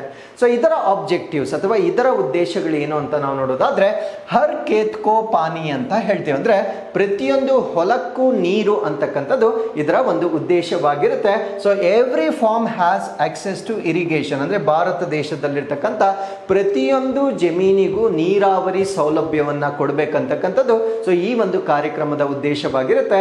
ಇದನ್ನು ನಾವು ಹಿಂದಿಯಲ್ಲಿ ಹರ್ ಖೇತ್ ಕೋ ಪಾನಿ ಅಂತ ಇದಕ್ಕೆ ನಾಮಕರಣ ಮಾಡಿರ್ತಕ್ಕಂಥದ್ದನ್ನ ನಾವು ನೋಡ್ಬೋದಾಗಿರುತ್ತೆ. ಸೊ ಅದಾದ್ಮೇಲೆ ಎರಡನೇ ಆಬ್ಜೆಕ್ಟಿವ್ ಅನ್ನ ನಾವು ಮೋರ್ ಕ್ರಾಪ್ ಪರ್ ಡ್ರಾಪ್ ಅಂತ ಹೇಳ್ತೇವೆ, ಅಂದ್ರೆ ಪ್ರತಿ ಹನಿಗೆ ಹೆಚ್ಚು ಬೆಳೆಯನ್ನ ಬೆಳೀತಕ್ಕಂಥದ್ದು. ಸೊ ಪ್ರತಿ ಹನಿಗೆ ಹೆಚ್ಚು ಬೆಳೆ ಅಂದ್ರೆ ನಾವು ಈ ಮೈಕ್ರೋ ಇರಿಗೇಷನ್ ಅನ್ನ ಅಡಾಪ್ಟ್ ಮಾಡ್ಕೊಳ್ಬೇಕು. ಇದನ್ನ ನಾವು ಸೂಕ್ಷ್ಮ ನೀರಾವರಿ ಅಂತ ಹೇಳ್ತೇವೆ. ಫಾರ್ ಎಕ್ಸಾಂಪಲ್, ಹಳೆಯ ಕಾಲದಲ್ಲಿ ಸೊ ನೀರನ್ನ ಕಾಲುವೆಗಳ ಮುಖಾಂತರ ಹರಿಸ್ತಾ ಇದ್ರು. ಸೊ ಅದರಿಂದ ಹೆಚ್ಚಿನ ನೀರು ವ್ಯರ್ಥ ಆಗ್ತಾ ಇತ್ತು. ಬಟ್ ಇವಾಗ ಸ್ಪ್ರಿಂಗ್ ಈ ಹನಿ ನೀರಾವರಿ ಪದ್ಧತಿಯನ್ನ, ಡ್ರಿಪ್ ಇರಿಗೇಷನ್ ಪದ್ಧತಿಯನ್ನ, ಈ ರೀತಿಯ ಮೆಥಡ್ಸ್ ಗಳನ್ನ ಈಗ ಅಡಾಪ್ಟ್ ಮಾಡ್ಕೊಂಡಿರ್ತಾರೆ. ಸೊ ಅದರಿಂದ ಏನಾಗುತ್ತೆ ಅಂದ್ರೆ, ಸೊ ಪ್ರತಿ ಹನಿಗೆ ಹೆಚ್ಚಿನ ಬೆಳೆಯನ್ನ ಬೆಳಿಲಿಕ್ಕೆ ಸೊ ಈ ಒಂದು ಯೋಜನೆಯ ಮುಖಾಂತರ ನಮಗೆ ಸಾಕಾರಗೊಳ್ತಕ್ಕಂಥದ್ದನ್ನ ನಾವು ನೋಡ್ಬೋದಾಗಿರುತ್ತೆ. ಅದರ ಜೊತೆಗೆ promote sustainable water conservation practices, ಅಂದ್ರೆ ಸುಸ್ಥಿರವಾಗಿ ನೀರನ್ನ ಬಳಕೆ ಮಾಡ್ತಕ್ಕಂಥ ಒಂದು ಪದ್ಧತಿಗಳನ್ನ ಉತ್ತೇಜನ ಮಾಡ್ತಕ್ಕಂಥದ್ದು. ಕೊನೆಯದಾಗಿ ರೇನ್ ವಾಟರ್ ಹಾರ್ವೆಸ್ಟಿಂಗ್ ಮತ್ತೆ ಆಕ್ವಿಫರ್ ರೀಚಾರ್ಜ್, ಅಂದ್ರೆ ಮಳೆ ನೀರನ್ನ ಕೊಯ್ಲು ಮಾಡ್ತಕ್ಕಂಥದ್ದು. ಅದಾದ್ಮೇಲೆ ಜಲಚರ ಮರುಪೂರಣ, ಅಂದ್ರೆ ನಮ್ಮ ಅಂಡರ್ ಗ್ರೌಂಡ್ ವಾಟರ್ ಏನಿರುತ್ತೆ ಸೊ ಅದನ್ನ ರೀಫಿಲ್ ಮಾಡ್ತಕ್ಕಂಥದ್ದು ಅಥವಾ ಮರುಪೂರಣ ಮಾಡ್ತಕ್ಕಂಥದ್ದು ಕೂಡ ಪ್ರಧಾನ ಮಂತ್ರಿ ಕೃಷಿ ಸಿಂಚಾಯಿ ಯೋಜನೆ ಅಡಿಯಲ್ಲಿ ಬರ್ತಕ್ಕಂಥ ಆಬ್ಜೆಕ್ಟಿವ್ಸ್ ಅಥವಾ ಉದ್ದೇಶಗಳು ಅಂತ ನಾವು ನೋಡ್ಬೋದಾಗಿರುತ್ತೆ. So what are the components, ಈ ಒಂದು PMKSY ಅಡಿಯಲ್ಲಿ ಬರ್ತಕ್ಕಂಥ ಘಟಕಗಳು ಯಾವುದು ಅಂತ ನಿಮಗೆ ಪ್ರಶ್ನೆ ಕೇಳಿದಾಗ, ಸೊ ಮೊದಲನೇದನ್ನ ನಾವು AIBP ಅಂತ ಹೇಳ್ತೇವೆ, ಎರಡನೇದನ್ನ ನಾವು HKKP ಅಂತ ಹೇಳ್ತೇವೆ. AIBP ಅಂದ್ರೆ ಆಕ್ಸಿಲರೇಟೆಡ್ ಇರಿಗೇಷನ್ ಬೆನಿಫಿಟ್ ಪ್ರೋಗ್ರಾಮ್ ಅಂತ ಹೇಳ್ತೇವೆ. ಇದರ ಅರ್ಥ ಏನಂದ್ರೆ ವೇಗವರ್ಧಿತ ನೀರಾವರಿ ಪ್ರಯೋಜನ ಕಾರ್ಯಕ್ರಮ ಅಂತ ಹೇಳ್ತೇವೆ. ಸೊ ಈ ಒಂದು ಕಾರ್ಯಕ್ರಮದ ಅಡಿಯಲ್ಲಿ they try to complete major and medium irrigation projects, ಅಂದ್ರೆ ಪ್ರಮುಖ ಮತ್ತು ಮಧ್ಯಮ ನೀರಾವರಿ ಯೋಜನೆ ಅಡಿಯಲ್ಲಿ ಸೊ ಆ ಒಂದು ಯೋಜನೆಗಳೇನಿರುತ್ತೆ ಅದನ್ನ ಪೂರ್ಣಗೊಳಿಸ್ತಕ್ಕಂಥದ್ದು ಇದರ ಉದ್ದೇಶವಾಗಿರುತ್ತೆ. ಹಾಗಿದ್ರೆ ಸೊ ಇಲ್ಲಿ ನಾನು ಕೇಳ್ತಕ್ಕಂಥ ಪ್ರಶ್ನೆ ಏನು ಅಂದ್ರೆ, ಈ ಒಂದು AIBP ಅಡಿಯಲ್ಲಿ ನಮ್ಮ ಕರ್ನಾಟಕ ರಾಜ್ಯದಲ್ಲಿರ್ತಕ್ಕಂಥ ಒಂದು ಪ್ರಾಜೆಕ್ಟ್ಗೆ, ಅಂದ್ರೆ ನೀರಾವರಿ ಪ್ರಾಜೆಕ್ಟ್ಗೆ ಸೊ ಇದರ ಮುಖಾಂತರ ಫಂಡ್ ಅನ್ನ ಕೊಡ್ತಕ್ಕಂಥ ಒಂದು ನಿರ್ಧಾರವನ್ನ ಕೇಂದ್ರ ಸರ್ಕಾರ ತಿಳಿಸಿರುತ್ತೆ. ಸೊ ಆ ಒಂದು ಅಪ್ಡೇಟ್ ಅನ್ನ ನಾನು ಇನ್ಕ್ವೆಸ್ಟ್ ಅಲ್ಲಿ ಈಗಾಗಲೇ ಡಿಸ್ಕಸ್ ಮಾಡಿರ್ತೇನೆ. ಹಾಗಿದ್ರೆ AIBP ಅಡಿಯಲ್ಲಿ ನಮ್ಮ ಕರ್ನಾಟಕದಲ್ಲಿ ನಡೀತಾ ಇರ್ತಕ್ಕಂಥ ಯಾವ ಪ್ರಾಜೆಕ್ಟ್ಗೆ ಕೇಂದ್ರ ಸರ್ಕಾರ ಧನ ಸಹಾಯ ಮಾಡುತ್ತೆ ಅನ್ನೋದನ್ನ ನೀವು ನಮಗೆ ಕಮೆಂಟ್ಸ್ ಅಲ್ಲಿ ತಿಳಿಸಬಹುದಾಗಿರುತ್ತೆ. ಸೊ ಇನ್ನೊಂದು ಕಾಂಪೊನೆಂಟ್ ಅನ್ನ ನಾನು ಆಲ್ರೆಡಿ ಡಿಸ್ಕಸ್ ಮಾಡಿದ್ದೇನೆ. ಸೊ ಇದನ್ನ ಹರ್ ಖೇತ್ ಕೋ ಪಾನಿ ಅಥವಾ ಪ್ರತಿಯೊಂದು ಹೊಲಕ್ಕೂ ನೀರು ಅಂತಕ್ಕಂಥ ಇನ್ನೊಂದು ಘಟಕವನ್ನ ಸೊ ಈ ಒಂದು PMKSY ಅಡಿಯಲ್ಲಿ ನಾವು ನೋಡಬಹುದಾಗಿರುತ್ತೆ. ಸೊ ಇನ್ನೊಂದು ಘಟಕವನ್ನ ನಾವು ವಾಟರ್ ಶೆಡ್ ಡೆವಲಪ್ಮೆಂಟ್ ಅಂತ ಹೇಳ್ತೇವೆ, ಅಂದ್ರೆ ಜಲಾನಯನ ಅಭಿವೃದ್ಧಿ ಮಾಡ್ತಕ್ಕಂಥದ್ದು ಇದರ ಉದ್ದೇಶವಾಗಿರುತ್ತೆ. It manage reduces runoff water and improves soil moisture conservation. So actually ನಿಮ್ಮ GS3 ಅಂದರೆ KS ನಿಮ್ಮ ಸಿಲೆಬಸ್ನಲ್ಲಿ GS3 ಅಲ್ಲಿ ವಾಟರ್ ಶೆಡ್ ಮ್ಯಾನೇಜ್ಮೆಂಟ್ ಅಂತ ಒಂದು ಟೈಟಲ್ ಇರುತ್ತೆ ಅಥವಾ ಒಂದು ಸಿಲೆಬಸ್ನಲ್ಲಿ ಒಂದು ಶೀರ್ಷಿಕೆ ಇರುತ್ತೆ. ಸೊ ಇನ್ಫ್ಯಾಕ್ಟ್ ನಿಮ್ಮ ಪ್ರೀವಿಯಸ್ KS ಮೇನ್ಸ್ ಎಕ್ಸಾಮಿನೇಷನಲ್ಲಿ ವಾಟರ್ ಶೆಡ್ ಮ್ಯಾನೇಜ್ಮೆಂಟ್ಗೆ ಸಂಬಂಧಪಟ್ಟಂತೆ ನಿಮಗೆ ಪ್ರಶ್ನೆ ಕೂಡ ಕೇಳಿರ್ತಾರೆ. ಸೊ ಆ ರೀತಿಯ ಪ್ರಶ್ನೆಗಳು ಬಂದಾಗ ಈ ಒಂದು ಕರೆಂಟ್ ಅಫೇರ್ಸ್ ಅಂದರೆ ಆ ಒಂದು ವಾಟರ್ ಶೆಡ್ ಮ್ಯಾನೇಜ್ಮೆಂಟನ್ನು ಮಾಡಲಿಕ್ಕೆ ಸರ್ಕಾರ ಯಾವ ರೀತಿಯ ಕಾರ್ಯಕ್ರಮಗಳನ್ನು ಮಾಡ್ತಾ ಇದೆ ಅನ್ನೋದನ್ನು ಸೊ ನೀವು ಈ ಒಂದು ಅಪ್ಡೇಟ್ಸ್ಗಳನ್ನು ನೀವು ಮೆನ್ಷನ್ ಮಾಡೋದ್ರ ಮುಖಾಂತರ ಹೆಚ್ಚಿನ ಅಂಕಗಳನ್ನು ಗಳಿಸಬಹುದಾಗಿರುತ್ತೆ. ಸೊ ಈ ಒಂದು PMKSY ಅಡಿಯಲ್ಲಿ ಈ ಒಂದು ಜಲಾನಯನ ಅಭಿವೃದ್ಧಿ ಕೂಡ ಮಾಡ್ತಕ್ಕಂಥದ್ದನ್ನು ನಾವು ನೋಡ್ಬೋದಾಗಿರುತ್ತೆ. ಸೊ ಜಲಾನಯನವನ್ನು ಅಭಿವೃದ್ಧಿ ಮಾಡುವ ಮುಖಾಂತರ ಮಣ್ಣಿನ ತೇವಾಂಶವನ್ನು ಸಂರಕ್ಷಣೆ ಮಾಡ್ತಕ್ಕಂಥ ಪ್ರಯತ್ನಗಳನ್ನು ಸೊ ಈ ಒಂದು ವಾಟರ್ ಶೆಡ್ ಡೆವಲಪ್ಮೆಂಟ್ನ ಮುಖಾಂತರ ಸೊ ಮಾಡ್ತಕ್ಕಂಥದ್ದನ್ನು ನಾವು ನೋಡ್ಬೋದಾಗಿರುತ್ತೆ. ಸೊ ಇನ್ನೊಂದು ಕಾಂಪೊನೆಂಟ್ ಅನ್ನು ನಾವು ಪರ್ ಡ್ರಾಪ್ ಮೋರ್ ಕ್ರಾಪ್ ಅಂತ ಹೇಳ್ತೇವೆ, ಅಂದರೆ ಪ್ರತಿ ಹನಿಗೂ ಹೆಚ್ಚಿನ ಬೆಳೆಯನ್ನು ಬೆಳೀತಕ್ಕಂಥದ್ದು. ಸೊ ಈ ಕಾರಣಕ್ಕಾಗಿ ಈ ಒಂದು ಡ್ರಿಪ್ ಇರಿಗೇಷನ್ ಮತ್ತೆ ಸ್ಪ್ರಿಂಕ್ಲರ್ ಇರಿಗೇಷನ್ ಅಂತ ಹೇಳ್ತೇವೆ, ಅಂದ್ರೆ ಹನಿ ನೀರಾವರಿ ಪದ್ಧತಿ ಮತ್ತೆ ತುಂತುರು ನೀರಾವರಿ ಪದ್ಧತಿಯನ್ನ ನಾವು ಬಳಕೆ ಮಾಡಿಕೊಳ್ಳುವ ಮುಖಾಂತರ ಪ್ರತಿ ಹನಿ ನೀರಿಗೆ ಹೆಚ್ಚಿನ ಬೆಳೆಗಳನ್ನ ಬೆಳೀತಕ್ಕಂಥ ಪ್ರಯತ್ನಗಳನ್ನ ಸೊ ಈ ಒಂದು PMKSY ಅಡಿಯಲ್ಲಿ ಸೊ ವಿವಿಧ ಘಟಕಗಳಾಗಿ ನಾವಿಲ್ಲಿ ನೋಡ್ಬೋದಾಗಿರುತ್ತೆ. ಸೊ ಅದಾದ್ಮೇಲೆ ಇದಕ್ಕೆ ಫಂಡ್ ಎಲ್ಲಿಂದ ಬರುತ್ತೆ, ಹಣಕಾಸು. Though it is central government project ಆಗಿದ್ರು ಅಥವಾ ಸೆಂಟ್ರಲ್ ಗೌರ್ಮೆಂಟ್ ಇನಿಷಿಯೇಟಿವ್ ಆಗಿದ್ರು ಕೂಡ ಸೊ ಇದಕ್ಕೆ ಬೇಕಾಗಿರ್ತಕ್ಕಂಥ ಹಣಕಾಸು ಹೇಗೆ ನಿರ್ವಹಣೆ ಆಗುತ್ತೆ ಅಂತ ನಾವು ನೋಡೋದಾದ್ರೆ ಸೊ ಇದೊಂದು ಸೆಂಟ್ರಲಿ ಸ್ಪಾನ್ಸರ್ಡ್ ಸ್ಕೀಮ್ ಆಗಿರುತ್ತೆ, ಅಂದ್ರೆ ಕೇಂದ್ರ ಅನುದಾನಿತ ಯೋಜನೆ ಆಗಿರುತ್ತೆ. ವೆನೆವರ್ ಐ ಸೇ ಸ್ಪಾನ್ಸರ್ಡ್ ಅರ್ಥ ಏನು ಅಂದ್ರೆ ಕಂಪ್ಲೀಟ್ ಫಂಡ್ಸ್ ಅನ್ನ ಕೇಂದ್ರ ಸರ್ಕಾರ ಕೊಡೋದಿಲ್ಲ. ಸೊ ಅದರಲ್ಲಿ ಸ್ಟೇಟ್ ಗೌರ್ಮೆಂಟ್ ಕೂಡ some part of the fund ಅನ್ನ ಅವರು ಶೇರ್ ಮಾಡ್ಕೊಳ್ಬೇಕಾಗಿರುತ್ತೆ. ಸೊ ಸೆಂಟ್ರಲ್ ಸೆಕ್ಟರ್ ಸ್ಕೀಮ್ ಅಂದ್ರೆ ಕೇಂದ್ರ ವಲಯ ಯೋಜನೆ ಅಂದ್ರೆ ಸಂಪೂರ್ಣವಾಗಿರ್ತಕ್ಕಂಥ ಫಂಡ್ ಅನ್ನ ಕೇಂದ್ರ ಸರ್ಕಾರನೇ ಮಾಡುತ್ತೆ. ಸೊ ಇದು ಸ್ಪಾನ್ಸರ್ಡ್ ಪ್ರೋಗ್ರಾಮ್ ಆಗಿರೋದ್ರಿಂದ 75% ಆಫ್ ದಿ ಫಂಡ್ ಅನ್ನ ಸೆಂಟ್ರಲ್ ಗವರ್ಮೆಂಟ್ ಕೊಡುತ್ತೆ, 25% ಆಫ್ ದಿ ಫಂಡ್ ಅನ್ನ ರಾಜ್ಯ ಸರ್ಕಾರ ಭರಿಸಬೇಕಾಗಿರುತ್ತೆ. ಅದೇ ಒಂದು ನಾರ್ತ್ ಈಸ್ಟರ್ನ್ ಸ್ಟೇಟ್ಸ್ ಅನ್ನ ನಾವು ತಗೊಂಡಾಗ ಅಂದ್ರೆ ಈಶಾನ್ಯ ರಾಜ್ಯಗಳು ಅಥವಾ ಗುಡ್ಡಗಾಡು ರಾಜ್ಯಗಳನ್ನ ತೆಗೆದುಕೊಂಡಾಗ 90% ಫಂಡ್ ಅನ್ನ ಕೇಂದ್ರ ಸರ್ಕಾರ ಕೊಡುತ್ತೆ, 10% ಫಂಡ್ ಅನ್ನ ಮಾತ್ರ ನಾವು ರಾಜ್ಯ ಸರ್ಕಾರದಿಂದ ಅಥವಾ ಈ ಒಂದು ಈಶಾನ್ಯ ರಾಜ್ಯಗಳಿಂದ ಭರಿಸ್ತಕ್ಕಂಥದ್ದನ್ನ ನಾವು ನೋಡಬಹುದಾಗಿರುತ್ತೆ. So with this let's get into question number 7. ಅಂತಾರಾಷ್ಟ್ರೀಯ ಸೌರ ಒಕ್ಕೂಟದೊಂದಿಗೆ ದೇಶ ಪಾಲುದಾರಿಕೆ ಚೌಕಟ್ಟಿಗೆ ಸಹಿ ಹಾಕಿದ ಮೊದಲ ಆಫ್ರಿಕನ್ ದೇಶ ಯಾವುದು? So which African country became the first to sign the country partnership framework with International Solar Alliance? So ಈ ಪ್ರಶ್ನೆನ ನೋಡಿ ನೀವು ಕನ್ಫ್ಯೂಸ್ ಆಗಬಾರ್ದು. ಸೊ ಈ ಪ್ರಶ್ನೆಯಲ್ಲಿ I am not talking about the new member of international solar alliance, ಅಂದರೆ ಈ ಒಂದು ಅಂತಾರಾಷ್ಟ್ರೀಯ ಸೌರ ಒಕ್ಕೂಟಕ್ಕೆ ಸದಸ್ಯ ರಾಷ್ಟ್ರವಾಗಿ ಸೇರಿಕೊಂಡಿರ್ತಕ್ಕಂಥ ರಾಷ್ಟ್ರದ ಬಗ್ಗೆ ನಾನು ಪ್ರಶ್ನೆ ಕೇಳ್ತಾ ಇಲ್ಲ. ಸೊ ಈ ಒಂದು ಇಂಟರ್ನ್ಯಾಷನಲ್ ಸೋಲಾರ್ ಅಲಯನ್ಸ್ ಏನಿದೆ ಸೊ ಅದರ ಅಡಿಯಲ್ಲಿ ಒಂದು ಕಂಟ್ರಿ ಪಾರ್ಟ್ನರ್ಶಿಪ್ ಫ್ರೇಮ್ ವರ್ಕ್ ಅಂತ ಬರುತ್ತೆ, ಅದನ್ನು ನಾವು CPF ಅಂತ ಹೇಳ್ತೇವೆ. ಸೊ ಈ ಒಂದು ಕಂಟ್ರಿ ಪಾರ್ಟ್ನರ್ಶಿಪ್ ಫ್ರೇಮ್ ವರ್ಕ್ಗೆ ಸೇರಿಕೊಂಡಿರ್ತಕ್ಕಂಥ ಮೊಟ್ಟ ಮೊದಲ ಆಫ್ರಿಕನ್ ಕಂಟ್ರಿ ಯಾವುದು ಅನ್ನೋದು ನಮ್ಮ ಪ್ರಶ್ನೆ ಆಗಿರುತ್ತೆ. ಸೊ ಈ ಪ್ರಶ್ನೆಗೆ ಸರಿಯಾದ ಉತ್ತರ ಮರಿಷಿಯಸ್. ಇದಕ್ಕೆ ಫಸ್ಟ್ ಆಫ್ರಿಕನ್ ಕಂಟ್ರಿ ಆಗಿ ಸೇರಿಕೊಂಡಿರ್ತಕ್ಕಂಥದ್ದನ್ನು ನಾವು ನೋಡಬಹುದಾಗಿರುತ್ತೆ. ಹಾಗಿದ್ರೆ ಈ ಮರಿಷಿಯಸ್ ಇದಕ್ಕೆ ಸೇರಿಕೊಂಡಿರುವ ಕಾರಣದಿಂದ ಏನೇನು ಬೆನಿಫಿಟ್ಸ್ ಆಗುತ್ತೆ ಮತ್ತೆ ಈ ಒಂದು ಇಂಟರ್ನ್ಯಾಷನಲ್ ಸೋಲಾರ್ ಅಲಯನ್ಸ್ ಅಲ್ಲಿ ಬರ್ತಕ್ಕಂಥ ಈ ಒಂದು ಕಾಂಪೊನೆಂಟ್ ಏನಿದೆ ಅಥವಾ ಪಾರ್ಟ್ನರ್ಶಿಪ್ ಕಾನ್ಸೆಪ್ಟ್ ಏನಿದೆ ಅದೇನು ಹೊಸ ಕಾನ್ಸೆಪ್ಟ್ ಅನ್ನೋದನ್ನ ಕೂಡ ಸೊ ಈ ಒಂದು ಆರ್ಟಿಕಲ್ ಅಲ್ಲಿ ನಾವು ಡಿಸ್ಕಸ್ ಮಾಡ್ತಾ ಬರೋಣ. So the country is Mauritius. So ಇದು the first African country to sign country partnership framework. So ಇದನ್ನು ನಾವು ದೇಶದ ಪಾಲುದಾರಿಕೆ ಚೌಕಟ್ಟು ಅಂತ ಹೇಳ್ತೇವೆ. ಸೊ ಈ ದೇಶದ ಪಾಲುದಾರಿಕೆ ಚೌಕಟ್ಟು ಅಂತಕ್ಕಂಥದ್ದು ಇಂಟರ್ನ್ಯಾಷನಲ್ ಸೋಲಾರ್ ಅಲಯನ್ಸ್ ಅಥವಾ ಅಂತಾರಾಷ್ಟ್ರೀಯ ಸೌರ ಒಕ್ಕೂಟದ ಅಡಿಯಲ್ಲಿ ಬರ್ತಕ್ಕಂಥ ಒಂದು ವ್ಯವಸ್ಥೆ ಆಗಿರುತ್ತೆ. ಸೊ ಈ ಒಂದು ವ್ಯವಸ್ಥೆಗೆ ಮರಿಷಿಯಸ್ ಪ್ರಪ್ರಥಮ ಆಫ್ರಿಕನ್ ನೇಷನ್ ಜಾಯ್ನ್ ಆಗಿರ್ತಕ್ಕಂಥದ್ದನ್ನ ನೀವು ನೆನಪಿಟ್ಕೊಳ್ಬೇಕಾಗಿರುತ್ತೆ. So what is the significance, ಇದರ ಮಹತ್ವ ಏನು ಅಂತ ನಾವು ನೋಡೋದಾದ್ರೆ so Mauritius is the 4th country globally to sign this particular partnership. ಅಂದ್ರೆ ಈ ಒಂದು ಪಾಲುದಾರಿಕೆಯನ್ನ ಸಹಿ ಮಾಡಿರ್ತಕ್ಕಂಥ ಜಗತ್ತಿನ 4ನೇ ರಾಷ್ಟ್ರವಾಗಿ ನಾವು ಮರಿಷಿಯಸ್ ಅನ್ನ ನೋಡಬಹುದಾಗಿರುತ್ತೆ. ಸೊ ಇದಕ್ಕೆ ಸೇರಿಕೊಂಡಿರ್ತಕ್ಕಂಥ ಇನ್ನೂ 3 ರಾಷ್ಟ್ರಗಳು ಯಾವುದು ಅಂದ್ರೆ ಬಾಂಗ್ಲಾದೇಶ್, ಭೂತಾನ್ ಮತ್ತೆ ಕ್ಯೂಬಾ. ಸೊ ಇದಕ್ಕೆ ಸೇರಿಕೊಂಡಿರ್ತಕ್ಕಂಥ ಇನ್ನೂ 3 ರಾಷ್ಟ್ರಗಳಾಗಿರ್ತವೆ. ಸೊ ಈ ಒಂದು ಪಾರ್ಟ್ನರ್ಶಿಪ್ ಏನಿದೆ ವಾಟ್ ಇಸ್ ದ ಏಮ್ ಅಥವಾ ಇದರ ಗುರಿ ಏನು ಅಂತ ನಾವು ನೋಡೋದಾದ್ರೆ advance solar energy initiatives and support Mauritius clean energy transition. ಅಂದ್ರೆ ಈ ಮರಿಷಿಯಸ್ನ ಶುದ್ಧ ಇಂಧನ ಪರಿವರ್ತನಾ ಕ್ರಮ ಏನಿದೆ ಅದಕ್ಕೆ ಬೆಂಬಲವನ್ನ ಪಡೆಯುವ ಕಾರಣದಿಂದ ಮರಿಷಿಯಸ್ ಈ ಒಂದು ಪಾರ್ಟ್ನರ್ಶಿಪ್ಗೆ ಸೇರಿಕೊಂಡಿರ್ತಕ್ಕಂಥದ್ದನ್ನು ನಾವು ನೋಡ್ಬೋದಾಗಿರುತ್ತೆ. ಸೊ ಡ್ಯೂರೇಷನ್ ಅಂದರೆ ಒಂದ್ಸತಿ ಇದಕ್ಕೆ ಜಾಯಿನ್ ಆದರೆ ಎಷ್ಟು ಅವಧಿಯವರೆಗೆ ಅವರು ಅದರ ಮೆಂಬರ್ ಅಥವಾ ಸದಸ್ಯರಾಗಿರ್ತಾರೆ ಅಂತ ನಾವು ನೋಡೋದಾದ್ರೆ ಸೊ ಇದು 3 years ವರೆಗೂ ವ್ಯಾಲಿಡ್ ಇರುತ್ತೆ. ಸೊ ಆಫ್ಟರ್ 3 years ಅದನ್ನ ರಿನ್ಯೂವಲ್ ಮಾಡ್ಕೊಳ್ಬೇಕಾಗಿರುತ್ತೆ. ಬಟ್ ರಿನ್ಯೂವಲ್ ಮಾಡ್ಕೊಳ್ಳಿಕ್ಕೆ ಮ್ಯೂಚುವಲ್ ಕನ್ಸೆಂಟ್ ಇರಬೇಕು. ನಾವು what you mean by mutual consent ಅಂದ್ರೆ ಸೊ ಅದರಲ್ಲಿ ಆಲ್ರೆಡಿ ಇರತಕ್ಕಂಥ ರಾಷ್ಟ್ರಗಳು ಮ್ಯೂಚುವಲ್ ಆಗಿ ಅಂದ್ರೆ ಪರಸ್ಪರವಾಗಿ ಒಪ್ಪಿಗೆಯನ್ನ ಕೊಟ್ಟ ನಂತರ ಸೊ ಈ ಒಂದು ಮೆಂಬರ್ಶಿಪ್ ಅನ್ನ ಮತ್ತೆ ಅವರು ನವೀಕರಣಗೊಳಿಸಬಹುದಾಗಿರುತ್ತೆ. So this is not permanent membership, every 3 years. So ಇದಕ್ಕೆ ರಿನ್ಯೂವಲ್ ಅವಶ್ಯಕತೆ ಇರ್ತಕ್ಕಂಥದ್ದನ್ನ ನಾವು ನೋಡ್ಬೋದಾಗಿರುತ್ತೆ. ಸೊ ಈಗ ಇಂಟರ್ನ್ಯಾಷನಲ್ ಸೋಲಾರ್ ಅಲೈನ್ಸ್ ಅಲ್ಲಿ ಬರ್ತಕ್ಕಂಥ ಕಂಟ್ರಿ ಪಾರ್ಟ್ನರ್ಶಿಪ್ ಫ್ರೇಮ್ವರ್ಕ್ ಇದರ ಬೇಸಿಕ್ ಮಾಹಿತಿಯನ್ನ ನಾವು ಡಿಸ್ಕಸ್ ಮಾಡೋದಾದ್ರೆ ಸೊ ಈ ಫ್ರೇಮ್ವರ್ಕ್ ಅನ್ನ ಅವ್ರು ಏನಕ್ಕೆ ಮಾಡಿರ್ತಾರೆ ಅಂದ್ರೆ ಸ್ಟ್ರಾಟಜಿಕ್ ಇನಿಷಿಯೇಟಿವ್ ಡೆವಲಪ್ಮೆಂಟ್ ಅಂತ ಹೇಳ್ತೇವೆ. ಅಂದ್ರೆ ಒಂದು ಕಾರ್ಯತಂತ್ರದ ಅಭಿವೃದ್ಧಿ ಕಾರ್ಯಕ್ರಮ ಅಂತ ನಾವು ಇದನ್ನ ಹೇಳ್ಬೋದಾಗಿರುತ್ತೆ. ಸೊ ಇದು ಇಂಟರ್ನ್ಯಾಷನಲ್ ಸೋಲಾರ್ ಅಲೈನ್ಸ್ ಅಲ್ಲಿ ಬರ್ತಕ್ಕಂಥ ಒಂದು ವ್ಯವಸ್ಥೆ ಆಗಿರುತ್ತೆ.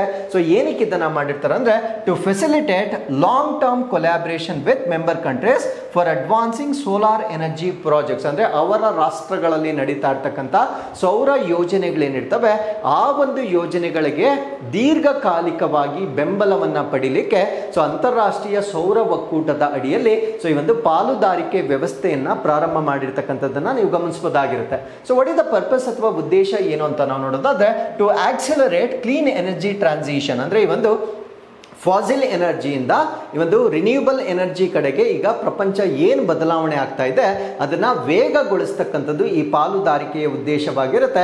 ಸೊ ಇದರಿಂದ ಈಗ ಆಗ್ತಾ ಇರ್ತಕ್ಕಂಥ ಈ ಒಂದು ಗ್ರೀನ್ ಹೌಸ್ ಗ್ಯಾಸಸ್ ಅಥವಾ ಗ್ಲೋಬಲ್ ವಾರ್ಮಿಂಗ್ ಏನಿರುತ್ತೆ ಆ ಗ್ಲೋಬಲ್ ವಾರ್ಮಿಂಗ್ ಅನ್ನ ಕಡಿಮೆ ಮಾಡಲಿಕ್ಕೆ ಸೊ ಇದೊಂದು ಉತ್ತಮವಾಗಿರ್ತಕ್ಕಂಥ ಒಂದು ವ್ಯವಸ್ಥೆ ಆಗಿರುತ್ತೆ.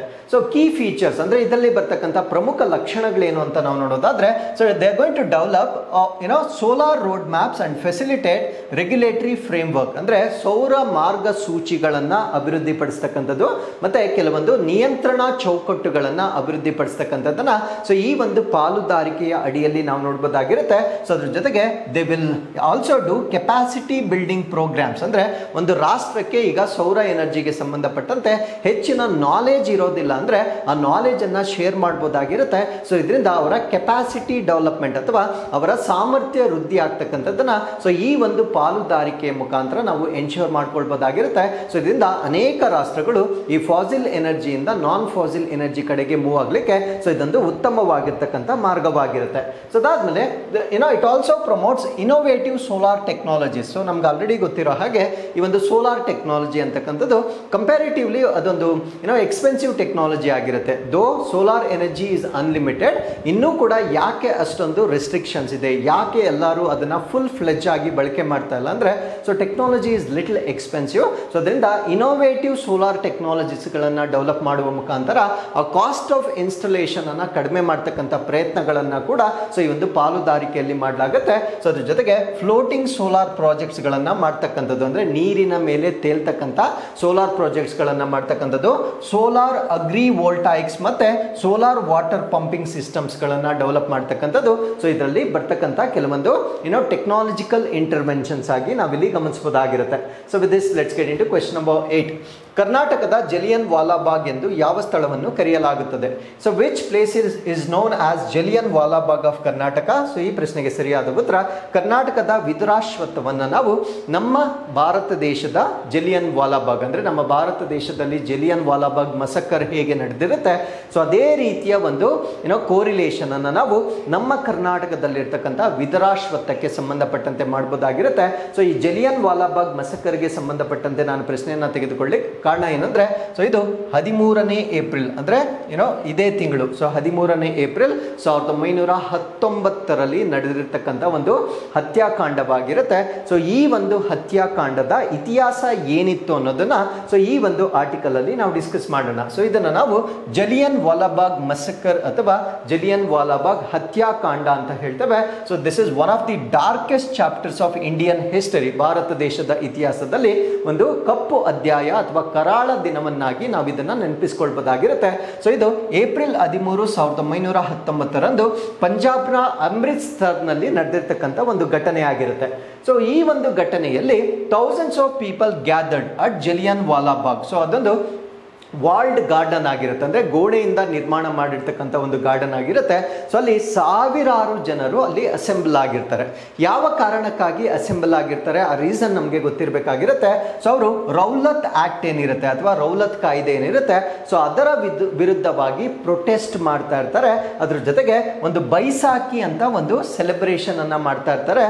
ಸೊ ಅವ್ರಿಗೆ they were unaware of the ban on public meetings, ಅಂದ್ರೆ ಆ ಒಂದು ಸಾರ್ವಜನಿಕ ಸಭೆಗಳನ್ನ ಸೇರ್ತಕ್ಕಂಥದ್ದು ನಿಷೇಧ ಎಂತಕ್ಕಂಥ ಒಂದು ಅರಿವು ಅವ್ರಿಗೆ ಇರೋದಿಲ್ಲ. ಸೊ ಅರಿವಿಲ್ಲದೆ ಇರುವ ಕಾರಣದಿಂದ ಅಷ್ಟೊಂದು ಜನರು ಒಂದೇ ಕಡೆ ಗ್ಯಾದರ್ ಆಗಿರ್ತಕ್ಕಂಥದ್ದನ್ನ ನಾವು ನೋಡ್ಬೋದಾಗಿರುತ್ತೆ.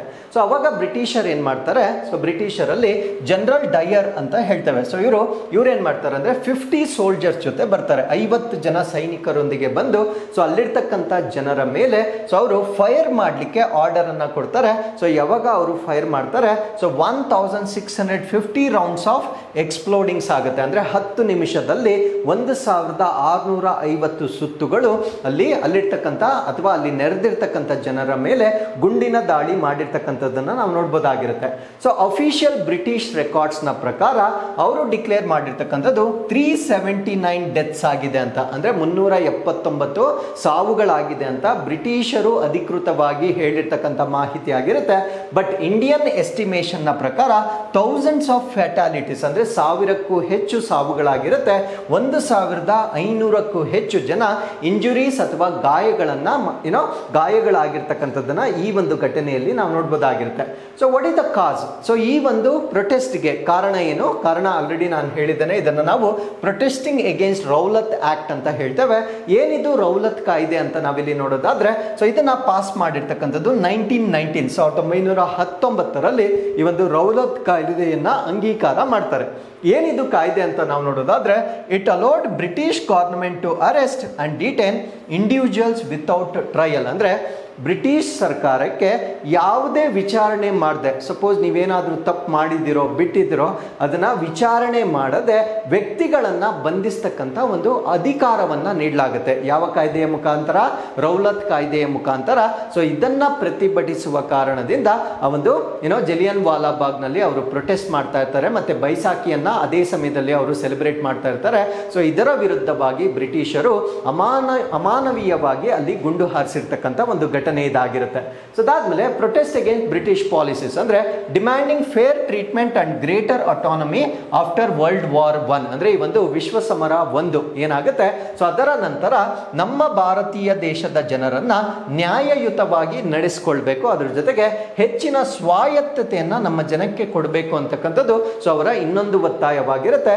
And the arrest of leaders like doctor Saifuddin Kitchlew and doctor Satyapal further fuelled the unrest. ಅಂದ್ರೆ ಇಬ್ಬರು ನಾಯಕರನ್ನ, ಅವ್ರು ಯಾರು ಅಂದ್ರೆ ಡಾಕ್ಟರ್ ಸೈಫುದ್ದೀನ್ ಕಿಚ್ಲೆ ಮತ್ತೆ ಡಾಕ್ಟರ್ ಸತ್ಯಪಾಲ್ ರವರನ್ನ ಬಂಧನ ಮಾಡಿರ್ತಕ್ಕಂಥದ್ದು ಸೊ ಈ ಒಂದು ಅಶಾಂತಿಗೆ ಮತ್ತಷ್ಟು ಕಾರಣವಾಗಿರ್ತಕ್ಕಂಥದ್ದನ್ನ ನಾವು ನೋಡ್ಬೋದಾಗಿರುತ್ತೆ. So what is the significance? So ಈ ಘಟನೆ ಆದ ನಂತರ ಏನಾಯ್ತು ಅಂತ ನಾವು ನೋಡೋದಾದ್ರೆ, the massacre expose the brutality of British rule uniting Indians across caste and creed. ಅಂದ್ರೆ ಈ ಒಂದು ಬ್ರಿಟಿಷರ ಆಳ್ವಿಕೆಯ ಕ್ರೌರ್ಯ ಈ ಒಂದು ಘಟನೆಯಿಂದ ಬಹಿರಂಗ ಆಗುತ್ತೆ. ಸೊ ಅದ್ರ ಜೊತೆಗೆ ನಮ್ಮ ಭಾರತ ದೇಶದಲ್ಲಿ ಸ್ವಾತಂತ್ರ್ಯ ಹೋರಾಟದಲ್ಲಿ ಜಾತಿ ಮತ್ತು ಧರ್ಮವನ್ನ ಮೀರಿ ಭಾರತೀಯರು ನಾವು ನಮಗೆ ಸ್ವಾತಂತ್ರ್ಯವನ್ನ ತೆಗೆದುಕೊಳ್ಬೇಕು ಅಂತ ಕಿಚ್ಚು ಸೊ ಈ ಒಂದು ಇನ್ಸಿಡೆಂಟ್ ನಿಂದ ನಮ್ಮಲ್ಲಿ ಬರ್ತಕ್ಕಂಥದ್ದನ್ನ ನಾವು ನೋಡ್ಬೋದಾಗಿರುತ್ತೆ. ಸೊ ಅದಾದ್ಮೇಲೆ ಯಾವ ನಾಯಕರ ಮೇಲೆ ಈ ಒಂದು ಮಸಕರ್ ಇಂಪ್ಯಾಕ್ಟ್ ಮಾಡುತ್ತೆ ಅಥವಾ ಪರಿಣಾಮ ಬೀರುತ್ತೆ ಅಂತ ನಾವು ನೋಡೋದಾದ್ರೆ, ರವೀಂದ್ರನಾಥ್ ಟ್ಯಾಗೋರ್ ಅವ್ರಿಗೆ ಒಂದು ಬ್ರಿಟಿಷ್ ನೈಟ್ ಹುಡ್ ಅಂತ ಕೊಟ್ಟಿರ್ತಾರೆ. ಸೊ ಈ ನೈಟ್ ಹುಡ್ ಅನ್ನ ಅವರು ರಿನೌನ್ಸ್ ಮಾಡ್ತಾರೆ. ರಿನೌನ್ಸ್ ಅಂದ್ರೆ ಅದನ್ನ ವಾಪಸ್ ಮಾಡ್ತಾರೆ ಅಥವಾ ತ್ಯಜಿಸಿರ್ತಕ್ಕಂಥದ್ದನ್ನ ನಾವು ನೋಡ್ಬೋದಾಗಿರುತ್ತೆ. And Mahatma Gandhi intensified the non cooperation movement, ಅಂದ್ರೆ ಅಸಹಕಾರ ಚಳುವಳಿ ಅಂತ ಮಹಾತ್ಮ ಗಾಂಧೀಜಿಯವರು ಏನ್ ಮಾಡ್ತಾ ಇದ್ರು ಸೊ ಅದನ್ನ ಇನ್ನೂ ತೀವ್ರಗೊಳಿಸಿರ್ತಕ್ಕಂಥದ್ದನ್ನ ಸೊ ಈ ಒಂದು ಘಟನೆಯ ನಂತರ ಆಗಿರ್ತಕ್ಕಂಥ ಒಂದು ಬದಲಾವಣೆಗಳಾಗಿ ನಾವು ನೋಡ್ಬೋದಾಗಿರುತ್ತೆ. ಸೊ ಸಿಂಬಲ್ ಆಫ್ ರೆಸಿಸ್ಟೆನ್ಸ್ ಅಂದ್ರೆ ಈ ಒಂದು ಘಟನೆಯನ್ನು ನಾವು ಪ್ರತಿರೋಧದ ಸಂಕೇತ ಅಂತ ಹೇಳ್ತೇವೆ. ಹೇಗೆ ಅಂದ್ರೆ, so this was the powerful symbol of sacrifice sacrifice and courage and remembered annually as day of ಮೌರ್ನಿಂಗ್ and reflection. ಅಂದ್ರೆ ತ್ಯಾಗ ಮತ್ತು ಧೈರ್ಯದ ಪ್ರಬಲ ಸಂಕೇತವಾಗಿ ಸೊ ಈ ಒಂದು ದಿನವನ್ನ ಪ್ರತಿ ವರ್ಷ ನಾವು ಅವಲೋಕನ ಮಾಡ್ತಕ್ಕಂಥ ಒಂದು ದಿನವನ್ನಾಗಿ ಸೊ ಈ ದಿನವನ್ನ ನಾವು ಕನ್ಸಿಡರ್ ಮಾಡಿರ್ತಕ್ಕಂಥದ್ದನ್ನ ನಾವು ನೋಡ್ಬೋದಾಗಿರುತ್ತೆ. So with this we have come to snippets. B.R. Ambedkar ಸ್ಮರಣಾರ್ಥ ದಿನ ಅಥವಾ ರಿಮೆಂಬರೆನ್ಸ್ ಡೇ. ಸೊ ಈ ದಿನಾಂಕ ಹೇಳ್ತಕ್ಕಂಥ ಅವಶ್ಯಕತೆ ಇಲ್ಲ, ಪ್ರತಿಯೊಬ್ಬ ಭಾರತೀಯನಿಗೂ ಗೊತ್ತಿರುತ್ತೆ. ಸೊ ಏಪ್ರಿಲ್ 14ನೇ ತಾರೀಕು ಸೊ ನಮ್ಮ ಭಾರತ ದೇಶದ architect of Indian constitution so ಇವರ ಒಂದು ಜನ್ಮ ವಾರ್ಷಿಕೋತ್ಸವವನ್ನು ಆಚರಣೆ ಮಾಡ್ತಕ್ಕಂಥ ಒಂದು ದಿನವಾಗಿರುತ್ತೆ. ಸೊ ಇವರ ಜನನ ಆಗಿರ್ತಕ್ಕಂಥದ್ದು 1891. ಸೊ ಮಧ್ಯಪ್ರದೇಶದ ಮಾಹೋವಲ್ಲಿ ಇವರ ಜನನ ಆಗಿರ್ತಕ್ಕಂಥದ್ದನ್ನು ನಾವು ನೋಡ್ಬೋದಾಗಿರುತ್ತೆ. ಸೊ ಅದಾದ್ಮೇಲೆ ಇವರು the first Dalit to earn doctorate in economics abroad. ಅಂದರೆ ವಿದೇಶದಲ್ಲಿ ಮೊಟ್ಟ ಮೊದಲ ಬಾರಿಗೆ ಅರ್ಥಶಾಸ್ತ್ರದಲ್ಲಿ ಡಾಕ್ಟರೇಟ್ ಪಡೆದ ಮೊದಲ ದಲಿತರಾಗಿ ನಾವು ಇವರನ್ನು ನೋಡ್ಬೋದಾಗಿರುತ್ತೆ. And studying at Columbia University and London School of Economics. ಅಂದರೆ ಇವರು ಕೊಲಂಬಿಯಾ ವಿಶ್ವವಿದ್ಯಾನಿಲಯ ಮತ್ತೆ ಲಂಡನ್ ಸ್ಕೂಲ್ ಆಫ್ ಎಕನಾಮಿಕ್ಸ್ ಅಲ್ಲೂ ಕೂಡ ಅಧ್ಯಯನ ಮಾಡಿರ್ತಕ್ಕಂಥ ವ್ಯಕ್ತಿಯಾಗಿ ನಾವು ಇವರನ್ನು ನೋಡ್ಬೋದಾಗಿರುತ್ತೆ. ಸೊ ಅದ್ರ ಜೊತೆಗೆ ಈ played a pivotal role in India's freedom struggle, advocating for the rights of marginalised communities and against social injustice. ಅಂದರೆ ನಮ್ಮ ಭಾರತ ದೇಶದಲ್ಲಿ ಆ ಸಮಯದಲ್ಲಿ ಅತಿ ಹೆಚ್ಚು ಅಥವಾ ಹೆಚ್ಚಿನ ತೀವ್ರತೆಯನ್ನು ಹೊಂದಿರತಕ್ಕಂಥ ಈ ಒಂದು ಅಸ್ಪೃಶ್ಯತೆ ಏನಿರುತ್ತೆ ಸೊ ಅದರ ವಿರುದ್ಧವಾಗಿ ಕೂಡ ಇವರು ಹೋರಾಟ ಮಾಡಿರ್ತಾರೆ. ಅದರ ಜೊತೆಗೆ ಭಾರತ ಸ್ವತಂತ್ರ ಹೋರಾಟದಲ್ಲೂ ಕೂಡ ಇವರು ಪ್ರಮುಖ ಪಾತ್ರವನ್ನು ವಹಿಸಿರ್ತಕ್ಕಂಥದ್ದನ್ನು ನಾವು ನೋಡ್ಬೋದಾಗಿರುತ್ತೆ. ಅದರ ಜೊತೆಗೆ ಸೊ ಇವರು ಹಿ became the chairman of drafting committee. ಅಂದರೆ ಈ ಒಂದು ಕರಡು ಸಮಿತಿ, ಅಂದರೆ ನಮ್ಮ ಒಂದು ಸಂವಿಧಾನವನ್ನು ರೂಪಿಸ್ತಕ್ಕಂಥ ಒಂದು ಕರಡು ಸಮಿತಿ ಏನಿರುತ್ತೆ ಸೊ ಅದರ ಅಧ್ಯಕ್ಷರಾಗಿ ಇವರು ಕಾಂಟ್ರಿಬ್ಯೂಟ್ ಮಾಡಿರ್ತಕ್ಕಂಥದ್ದನ್ನು ನಾವು ನೋಡ್ಬೋದಾಗಿರುತ್ತೆ. ಸೊ ಇದ್ರ ಜೊತೆಗೆ ಇವರ ಒಂದು ಕಾಂಟ್ರಿಬ್ಯೂಷನ್ ಮುಖಾಂತರ ಈ ಒಂದು civil liberties, affirmative actions and abolition of untouchability, ಅಂದರೆ ನಾಗರಿಕ ಸ್ವಾತಂತ್ರ್ಯಗಳು, ದೃಢೀಕರಣ ಕ್ರಮ ಮತ್ತು ಅಸ್ಪೃಶ್ಯತೆಯ ನಿರ್ಮೂಲನೆಗೆ ನಿರ್ಬಂಧಗಳನ್ನು ಸೇರಿಸುವುದಕ್ಕಾಗಿ ಸೊ ಇವರನ್ನು ನಾವಿಲ್ಲಿ ನಿರ್ಬಂಧಗಳನ್ನು ಸೇರಿಸಿರ್ತಕ್ಕಂಥದ್ದು ಪ್ರಮುಖವಾಗಿ ಇವರು ಮಾಡಿರ್ತಕ್ಕಂಥ ಕೊಡುಗೆ ಅಥವಾ ಕಾಂಟ್ರಿಬ್ಯೂಷನ್ ಅಂತ ನಾವಿಲ್ಲಿ ನೆನಪಿಸ್ಕೊಳ್ಬೋದಾಗಿರುತ್ತೆ. ಸೊ ಸೋಷಿಯಲ್ ರಿಫಾರ್ಮ್ಸ್ ಅಥವಾ ಸಮಾಜ ಸುಧಾರಣೆಗಳನ್ನು ನಾವು ತೆಗೆದುಕೊಂಡಾಗ ಸೊ ಇವರು ಹಲವಾರು ಸಂಸ್ಥೆಗಳನ್ನು ಅಥವಾ ಆರ್ಗನೈಸೇಷನ್ಸ್ ಅನ್ನ ಸ್ಥಾಪನೆ ಮಾಡ್ತಾರೆ. ಸೊ ಇದರಲ್ಲಿ ಒಂದು ಆರ್ಗನೈಸೇಷನ್ ಅನ್ನ ನಾವೇನಂತ ಕರಿತೀವಿ ಅಂದ್ರೆ ಬಹಿಷ್ಕೃತ ಹಿತಕರಣಿ ಸಭಾ ಅಂತ ಹೇಳ್ತೇವೆ. ಸೊ ಇದನ್ನ ಏನಕ್ಕೆ ಸ್ಥಾಪನೆ ಮಾಡ್ತಾರೆ ಅಂದ್ರೆ promote education and socio economic upliftment of marginalised communities. ಅಂದ್ರೆ ಈ ಒಂದು ಶೋಷಿತವಾಗಿರ್ತಕ್ಕಂಥ ಸಮುದಾಯ ಏನಿದೆ ಸೊ ಅವ್ರಿಗೆ ಶಿಕ್ಷಣವನ್ನ ನೀಡಬೇಕು, ಸಾಮಾಜಿಕ ಆರ್ಥಿಕ ಉನ್ನತಿಯನ್ನ ಉತ್ತೇಜಿಸಬೇಕು. ಸೊ ಈ ಒಂದು ಉತ್ತೇಜನವನ್ನ ಮಾಡುವ ಸಲುವಾಗಿ ಬಹಿಷ್ಕೃತ ಹಿತಕರಣಿ ಸಭಾದಂತಹ ಸಂಸ್ಥೆಗಳನ್ನ ಕೂಡ ಇವರು ಸ್ಥಾಪನೆ ಮಾಡಿರ್ತಕ್ಕಂಥದ್ದನ್ನ ನೆನಪಿಸ್ಕೊಳ್ಬೇಕಾಗಿರುತ್ತೆ. ಸೊ ಅದ್ರ ಜೊತೆಗೆ ಇವರು 1956 ಅಲ್ಲಿ 1956ರಲ್ಲಿ ಸೊ ಅವರು ಬೌದ್ಧ ಧರ್ಮವನ್ನ ಅಂದ್ರೆ ಬುದ್ಧಿಸಂನ ಅವರು ಎಂಬ್ರೇಸ್ ಮಾಡ್ತಾರೆ. ಸೊ ಈ followed the path of equality and non violence, ಅಂದ್ರೆ ಸಮಾನತೆ ಮತ್ತು ಅಹಿಂಸೆಯ ಮಾರ್ಗವನ್ನ ಅನುಸರಿಸಲು ಪ್ರೇರೇಪಿಸಿರ್ತಕ್ಕಂಥದ್ದನ್ನ ನಾವಿಲ್ಲಿ ನೋಡ್ಬೋದಾಗಿರುತ್ತೆ. ಸೊ ವರ್ಲ್ಡ್ ಚಗಾಸ್ ಡಿಸೀಸ್ ಡೇ ಅಥವಾ ವಿಶ್ವ ಚಗಾಸ್ ರೋಗ ದಿನ. ಸೊ ಈ ಒಂದು ದಿನವನ್ನ ಪ್ರತಿ ವರ್ಷ ಏಪ್ರಿಲ್ 14ನೇ ತಾರೀಕು ಅಬ್ಸರ್ವ್ ಮಾಡಲಾಗುತ್ತೆ. ಸೊ ಈ ವರ್ಷದ ಥೀಮ್ ಏನಾಗಿರುತ್ತೆ ಅಂದ್ರೆ prevent, control, care, everyone's role in Chagas disease. ಅಂದ್ರೆ ತಡೆಗಟ್ಟುವಿಕೆ, ನಿಯಂತ್ರಣ ಮಾಡ್ತಕ್ಕಂಥದ್ದು, ಆರೈಕೆ, ಚಗಾಸ್ ಕಾಯಿಲೆಯಲ್ಲಿ ಪ್ರತಿಯೊಬ್ಬರ ಪಾತ್ರ ಅಂತಕ್ಕಂಥದ್ದು ಈ ವರ್ಷದ ಥೀಮ್ ಆಗಿರುತ್ತೆ. ಹಾಗಿದ್ರೆ ಏನಿದು ಚಗಾಸ್ ಕಾಯಿಲೆ ಅನ್ನೋದನ್ನ ನಾವಿಲ್ಲಿ ಡಿಸ್ಕಸ್ ಮಾಡೋದಾದ್ರೆ ಸೊ ಇದು 7 ಪೀಪಲ್ ವರ್ಲ್ಡ್ ವೈಡ್, ಅಂದ್ರೆ ಪ್ರತಿ ವರ್ಷ ಇದು ಪ್ರಪಂಚದಾದ್ಯಂತ 7 ದಶಲಕ್ಷಕ್ಕೂ ಹೆಚ್ಚು ಜನರ ಮೇಲೆ ಪರಿಣಾಮ ಬೀರ್ತಕ್ಕಂಥ ಕಾಯಿಲೆ ಆಗಿರುತ್ತೆ. ಸೊ ಇದು ವರ್ಷಕ್ಕೆ 10,000 ಡೆತ್ಸ್ ಅಥವಾ 10,000 ಸಾವುಗಳು ಈ ಒಂದು ಕಾಯಿಲೆಯಿಂದ ಜಗತ್ತಿನಾದ್ಯಂತ ಆಗ್ತಕ್ಕಂಥದ್ದನ್ನ ನಾವು ನೋಡ್ಬೋದಾಗಿರುತ್ತೆ. ಸೊ ಏನಿದು ಚಗಾಸ್ ಡಿಸೀಸ್ ಅಂದ್ರೆ ಸೊ ಇದನ್ನ ನಾವು ಅಮೆರಿಕನ್ ಟ್ರಿಪನೋಸೋಮಿಯಾಸಿಸ್ ಅಂತ ಕರಿತೇವೆ. ಸೊ ಇದೊಂದು ಪ್ಯಾರಾಸೈಟಿಕ್ ಡಿಸೀಸ್ ಆಗಿರುತ್ತೆ, ಅಂದ್ರೆ ಒಂದು ಪರಾವಲಂಬಿಯಿಂದ ಬರ್ತಕ್ಕಂಥ ಒಂದು ಕಾಯಿಲೆ ಆಗಿರುತ್ತೆ. ಸೊ ಇದು ಪ್ರೋಟೋಜುವನ್ ಪ್ಯಾರಾಸೈಟ್. ಆ ಪ್ಯಾರಾಸೈಟ್ ಅನ್ನ ನಾವೇನಂತ ಕರಿತೀವಿ ಅಂದ್ರೆ ಟ್ರಿಪ್ನಿಸೋಮಾ ಕ್ರೂಸಿ ಅಂತ ಕರಿತೇವೆ. ಸೊ ಈ ಒಂದು ಪರಾವಲಂಬಿ ಪ್ರೋಟೋಜುವಾದಿಂದ ಬರ್ತಕ್ಕಂಥ ಕಾಯಿಲೆ ಆಗಿರುತ್ತೆ. ಪ್ರೋಟೋಜುವಾ ಅಂದ್ರೆ ಸೊ ಬ್ಯಾಕ್ಟೀರಿಯಾ, ವೈರಸ್ ಅಂತ ನಾವು ಏನ್ ಹೇಳ್ತೇವೆ ಅದೇ ರೀತಿ ಇದು ಕೂಡ ಒಂದು ಸೂಕ್ಷ್ಮ ಜೀವಿ ಆಗಿರುತ್ತೆ. ಸೊ ಈ ಒಂದು ಪ್ರೋಟೋಜುವಾ ಟ್ರಿಪ್ನಿಸೋಮಾ ಕ್ರೂಸಿಯಿಂದ ಬರ್ತಕ್ಕಂಥ ಒಂದು ಕಾಯಿಲೆ ಇದಾಗಿರುತ್ತೆ. ಸೊ ಈ ಒಂದು ಕಾಯಿಲೆಯ ಕಾಸಸ್ ಅಥವಾ ಕಾರಣಗಳು ಏನು ಅಂತ ನಾವು ನೋಡೋದಾದ್ರೆ ಒಂದು ಬಗ್ ಅಥವಾ ಒಂದು ಕೀಟದಿಂದ ಇದು ಸ್ಪ್ರೆಡ್ ಆಗುತ್ತೆ. ಆ ಕೀಟವನ್ನ ನಾವು ಟ್ರೈಟೋಮೈನ್ ಬಗ್ ಅಂತ ಕರಿತೇವೆ, ಬಟ್ ಇದಕ್ಕೆ ಒಂದು ನಿಕ್ ನೇಮ್ ಕೂಡ ಇರುತ್ತೆ. ಸೊ ಇದಕ್ಕೆ ಕಿಸ್ಸಿಂಗ್ ಬಗ್ಸ್ ಅಂತ ಕೂಡ ಹೇಳ್ತಕ್ಕಂಥದ್ದನ್ನ ನಾವು ನೋಡ್ಬೋದಾಗಿರುತ್ತೆ. ಸೊ ಈ ಕಿಸ್ಸಿಂಗ್ ಬಗ್ಸ್ ಇನ್ಸೆಕ್ಟ್ ಏನಿರುತ್ತೆ ಇಟ್ ಕ್ಯಾರೀಸ್ ಪ್ಯಾರಾಸೈಟ್, ಅಂದ್ರೆ ಆ ಒಂದು ಪರಾವಲಂಬಿಯನ್ನ ಅದು ವರ್ಗಾವಣೆ ಮಾಡ್ತಕ್ಕಂಥ ಒಂದು ವೆಕ್ಟರ್ ಆಗಿರುತ್ತೆ. ಸೊ ಆ ಒಂದು ಪ್ಯಾರಾಸೈಟ್ ಈ ಕೀಟಗಳ ಫೀಸಿಸ್ ಅಥವಾ ಈ ಕೀಟಗಳ ಮಲದ ಮುಖಾಂತರ ಇದು ಸ್ಪ್ರೆಡ್ ಆಗ್ತಕ್ಕಂಥದ್ದನ್ನ ನಾವು ನೋಡ್ಬೋದಾಗಿರುತ್ತೆ. ಸೊ ಈ ಒಂದು ಕೀಟ ಏನಾದ್ರೂ ಬೈಟ್ ಮಾಡಿದ್ರೆ ಅಥವಾ ಕಚ್ಚಿದರೆ ಸೊ ಆ ಒಂದು ಪ್ಯಾರಾಸೈಟ್ ಏನಿದೆ ಸೊ ಅದು ಮ್ಯೂಕಸ್ ಮೆಂಬ್ರೇನ್ ಅಥವಾ ನಮ್ಮಲ್ಲೇನಾದ್ರೂ ಓಪನ್ ವೂಂಡ್ಸ್ ಅಥವಾ ತೆರೆದ ಗಾಯಗಳಿದ್ದರೆ ಸೊ ಅದರ ಮುಖಾಂತರ ಅದು ದೇಹಕ್ಕೆ ಎಂಟರ್ ಆಗ್ತಕ್ಕಂಥದ್ದನ್ನ ನಾವು ನೋಡ್ಬೋದಾಗಿರುತ್ತೆ. ಸೊ ಅದಾದ್ಮೇಲೆ ಇದು mother to child transmission during pregnancy, ಅಂದ್ರೆ ಗರ್ಭಾವಸ್ಥೆಯ ಸಮಯದಲ್ಲಿ ತಾಯಿಯಿಂದ ಮಗುಗೂ ಕೂಡ ವರ್ಗಾವಣೆ ಆಗ್ತಕ್ಕಂಥದ್ದನ್ನ ನಾವು ನೋಡ್ಬೋದಾಗಿರುತ್ತೆ. ಸೊ ಬ್ಲಡ್ ಟ್ರಾನ್ಸ್ಫ್ಯೂಷನ್ ಅಂದ್ರೆ ರಕ್ತ ವರ್ಗಾವಣೆ ಮಾಡ್ತಕ್ಕಂಥದ್ದು, ಆರ್ಗನ್ ಟ್ರಾನ್ಸ್ಪ್ಲಾಂಟೇಷನ್ ಅಂಗಗಳನ್ನ ವರ್ಗಾವಣೆ ಮಾಡ್ತಕ್ಕಂಥದ್ದು. ಸೊ ಅದಾದ್ಮೇಲೆ ಕಂಟ್ಯಾಮಿನೇಟೆಡ್ ಫುಡ್ ಅಂಡ್ ಡ್ರಿಂಕ್ಸ್, ಅಂದ್ರೆ ಯಾರಿಗೆ ಈ ರೋಗ ಇರುತ್ತೆ ಸೊ ಆ ರೋಗ ಹೊಂದಿರತಕ್ಕಂಥ ವ್ಯಕ್ತಿಗಳು ಯೂಸ್ ಮಾಡಿರ್ತಕ್ಕಂಥ ವಾಟರ್, ಕಲುಷಿತ ಆಹಾರ ಮತ್ತು ಪಾನೀಯಗಳನ್ನ ಬಳಕೆ ಮಾಡೋದ್ರಿಂದ ಕೂಡ ಸೊ ಈ ರೋಗ ಒಬ್ಬರಿಂದ ಇನ್ನೊಬ್ಬರಿಗೆ ಹರಡ್ತಕ್ಕಂಥದ್ದನ್ನ ನಾವು ನೋಡ್ಬೋದಾಗಿರುತ್ತೆ. So last one is world Parkinson's day ಅಥವಾ ವಿಶ್ವ ಪಾರ್ಕಿನ್ಸನ್ಸ್ ದಿನ 2025. ಸೊ ಈ ಒಂದು ದಿನವನ್ನ ಪ್ರತಿ ವರ್ಷ ಏಪ್ರಿಲ್ 11ನೇ ತಾರೀಕು ಆಚರಣೆ ಮಾಡಲಾಗುತ್ತೆ. ಈ ಪಾರ್ಕಿನ್ಸನ್ಸ್ ಡಿಸೀಸ್ ಅನ್ನು ನಾವು ಪ್ರೋಗ್ರೆಸಿವ್ ನ್ಯೂರೋಲಾಜಿಕಲ್ ಡಿಸಾರ್ಡರ್ ಅಂತ ಹೇಳ್ತೇವೆ. ಪ್ರೋಗ್ರೆಸಿವ್ ಅಂದ್ರೆ ಸೊ ಅದು ಒಂದ್ಸತಿ ಬಂದ್ರೆ ದಿನದಿಂದ ದಿನಕ್ಕೆ ಅದು ವರ್ಸ್ಟ್ ಆಗ್ತಾ ಬರುತ್ತೆ, ಅಂದ್ರೆ ಆ ಒಂದು ಕಂಡೀಷನ್ ಏನಾಗುತ್ತೆ ಸೊ ಅದು ಹಾಳಾಗ್ತಾ ಬರುತ್ತೆ. ಅದಕ್ಕೆ ಇದನ್ನ ನಾವು ಪ್ರೋಗ್ರೆಸಿವ್ ಡಿಸೀಸ್ ಅಂತ ಹೇಳ್ತೇವೆ. ಸೊ ಇದು ಪ್ರಪಂಚದಾದ್ಯಂತ ಕಾಡ್ತಾ ಇರ್ತಕ್ಕಂಥ ಒಂದು ನರ್ವಸ್ ಡಿಸೀಸ್ ಅಥವಾ ನರಕೋಶಗಳಿಗೆ ಸಂಬಂಧಪಟ್ಟಿರ್ತಕ್ಕಂಥ ಒಂದು ಕಾಯಿಲೆ ಇದಾಗಿರುತ್ತೆ.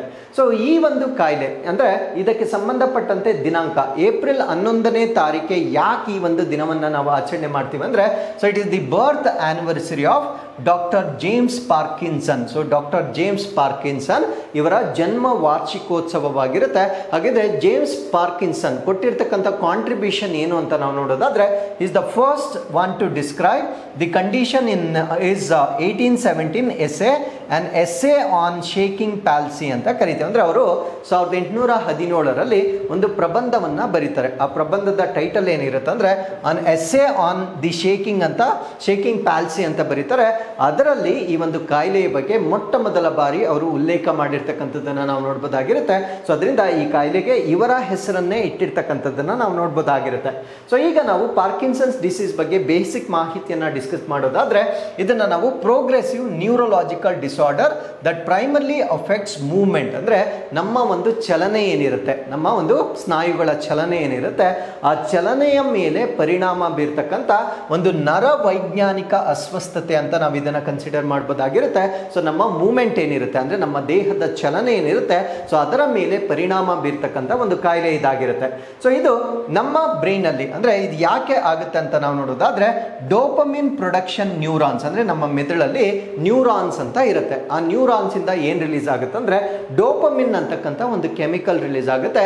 ಈ ಡೋಪಮಿನ್ ಅನ್ನ ರಿಲೀಸ್ ಮಾಡ್ತಕ್ಕಂಥ ನ್ಯೂರಾನ್ಸ್ ಏನಿರುತ್ತೆ ಅದು ಹಾಳಾಗಿರುತ್ತೆ ಅಥವಾ ಅದು ಡಿಜೆನರೇಟ್ ಆಗಿರುತ್ತೆ.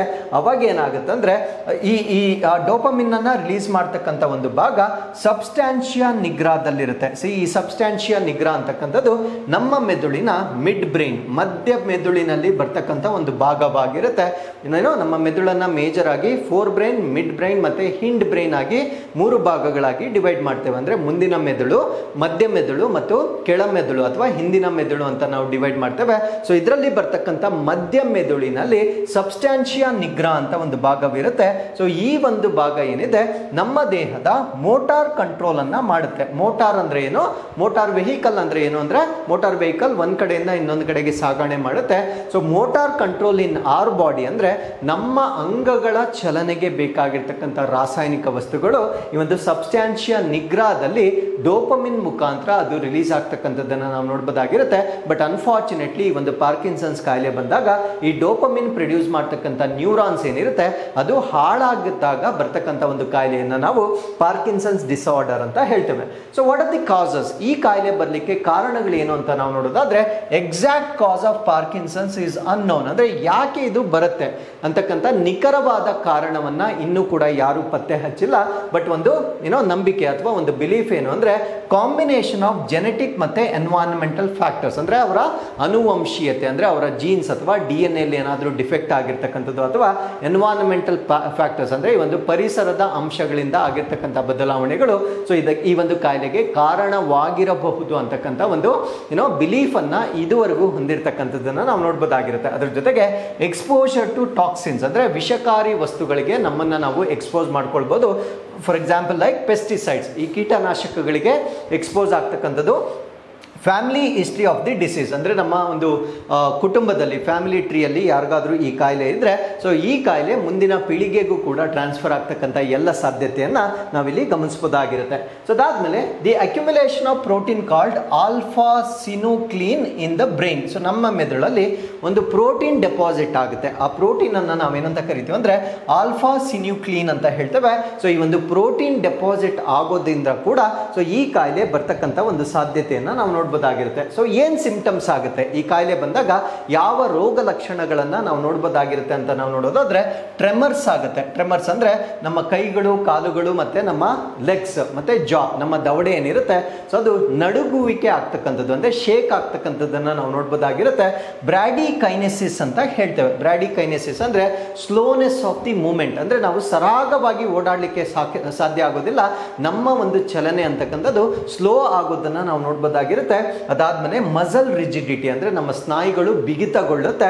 ಅದ್ರ ಜೊತೆಗೆ ಪೋಸ್ಚರಲ್ ಇನ್ಸ್ಟೆಬಿಲಿಟಿ, ಅಂದರೆ ನಮ್ಮ ಒಂದು ಭಂಗಿ ಏನಿರುತ್ತೆ, ನಾವು ಹೇಗೆ ನಿಂತ್ಕೊಳ್ತೀವಿ, ಹೇಗೆ ಕೂತ್ಕೊಳ್ತೀವಿ, ಅಷ್ಟು ಫ್ರೇಮ್ ವರ್ಕ್ ಏನಿರುತ್ತೆ, ನಮ್ಮ ಬಾಡಿ ಸ್ಕೆಲಿಟಲ್ ಫ್ರೇಮ್ ವರ್ಕ್ ಏನಿರುತ್ತೆ, ಅದರಲ್ಲಿ ವ್ಯತ್ಯಾಸವಾಗ್ತಕ್ಕಂಥದ್ದನ್ನ ಈ ಒಂದು ಕಾಯಿಲೆಯ ರೋಗ ಲಕ್ಷಣಗಳಾಗಿ ನಾವು ನೋಡ್ಬೋದಾಗಿರುತ್ತೆ. ನಾನ್ ಮೋಟಾರ್ ಸಿಂಪ್ಟಮ್ಸ್ ಕೂಡ ಬರುತ್ತೆ, ಅಂದರೆ ಚಲನೆಗೆ ಸಂಬಂಧ ಪಡದೇ ಇರತಕ್ಕಂಥ ಲಕ್ಷಣಗಳು ಕೂಡ ಬರುತ್ತೆ. ಫಾರ್ ಎಕ್ಸಾಂಪಲ್ ಸ್ಲೀಪ್ ಡಿಸ್ಟರ್ಬೆನ್ಸ್ ಆಗುತ್ತೆ, ಅಂದರೆ ನಿದ್ರೆಯ ಅಡಚಣೆಗಳಾಗುತ್ತೆ. ಡಿಪ್ರೆಷನ್ ಮತ್ತು ಆಂಗ್ಸೈಟಿ, ಖಿನ್ನತೆ ಮತ್ತು ಆತಂಕ ಜಾಸ್ತಿ ಆಗುತ್ತೆ. ಕಾಗ್ನಿಟಿವ್ ಇಂಪೇರ್ಮೆಂಟ್ ಅಂದರೆ ಕಲಿಕೆಯ ದುರ್ಬಲತೆ, ಅಂದರೆ ನಾವು ಓದ್ತಾ ಇರ್ತೀವಿ ಬಟ್ ಅದನ್ನು ಕಾನ್ಸಂಟ್ರೇಟ್ ಮಾಡ್ಲಿಕ್ಕೆ ಸಾಧ್ಯ ಆಗೋದಿಲ್ಲ, ಅದನ್ನು ನಾವು ಕಾಗ್ನಿಟಿವ್ ಇಂಪೇರ್ಮೆಂಟ್ ಅಂತ ಹೇಳ್ತೇವೆ. ಲಾಸ್ ಆಫ್ ಸ್ಮೆಲ್, ಅದನ್ನು ನಾವು ಅನೋಸ್ಮಿಯಾ ಅಂತ ಹೇಳ್ತೇವೆ, ಅಂದರೆ ನಮಗೆ ಈ ವಾಸನೆ ಬರೋದಿಲ್ಲ. ಅದ್ರ ಜೊತೆಗೆ ಕಾನ್ಸ್ಟಿಪೇಷನ್ ಅಥವಾ ಮಲಬದ್ಧತೆ ಕೂಡ ಈ ಒಂದು ಕಾಯಿಲೆಯಲ್ಲಿ ಬರ್ತಕ್ಕಂಥ ಒಂದು ಸಿಂಪ್ಟಮ್ಸ್ ಆಗಿರುತ್ತೆ. ಇದಕ್ಕೆ ಚಿಕಿತ್ಸೆಯನ್ನು ನಾವು ನೋಡೋದಾದ್ರೆ ದೇರ್ ಈಸ್ ನೋ ಕ್ಯೂರ್. ಇದಕ್ಕೆ ಇದುವರೆಗೂ ಯಾವುದೇ ನಿರ್ದಿಷ್ಟವಾಗಿರ್ತಕ್ಕಂಥ ಒಂದು ಚಿಕಿತ್ಸೆಯನ್ನು ಡೆವಲಪ್ ಮಾಡಿರೋದಿಲ್ಲ. ಕೇವಲ ಆ ಸಿಂಪ್ಟಮ್ಸ್ ಏನಿರುತ್ತೆ, ಆ ರೋಗ ಲಕ್ಷಣಗಳೇನಿರುತ್ತೆ, ಅದಕ್ಕೆ ಮಾತ್ರ ಈಗ ಟ್ರೀಟ್ಮೆಂಟ್ ಅನ್ನು ಕೊಡ್ತಕ್ಕಂಥದ್ದನ್ನು ನಾವು ನೋಡ್ಬೋದಾಗಿರುತ್ತೆ. ಇಲ್ಲಿಗೆ ಇವತ್ತಿನ ಎಲ್ಲ ಅಪ್ಡೇಟ್ಸ್ಗಳು ಕಂಪ್ಲೀಟ್ ಆಗಿರುತ್ತೆ. With this we have come to inquest challenge number 849. ಇಲ್ಲಿ ನೀವು ಪ್ರಶ್ನೆಯನ್ನು ಪಾಸ್ ಮಾಡಿ ಪ್ರಶ್ನೆಯನ್ನು ಓದಿ ಉತ್ತರವನ್ನು ಕೊಡ್ಬೋದು. ಇದು ಪ್ರಶ್ನೆ ಸಂಖ್ಯೆ 1, ಇದು ಪ್ರಶ್ನೆ ಸಂಖ್ಯೆ 2 ಆಗಿರುತ್ತೆ.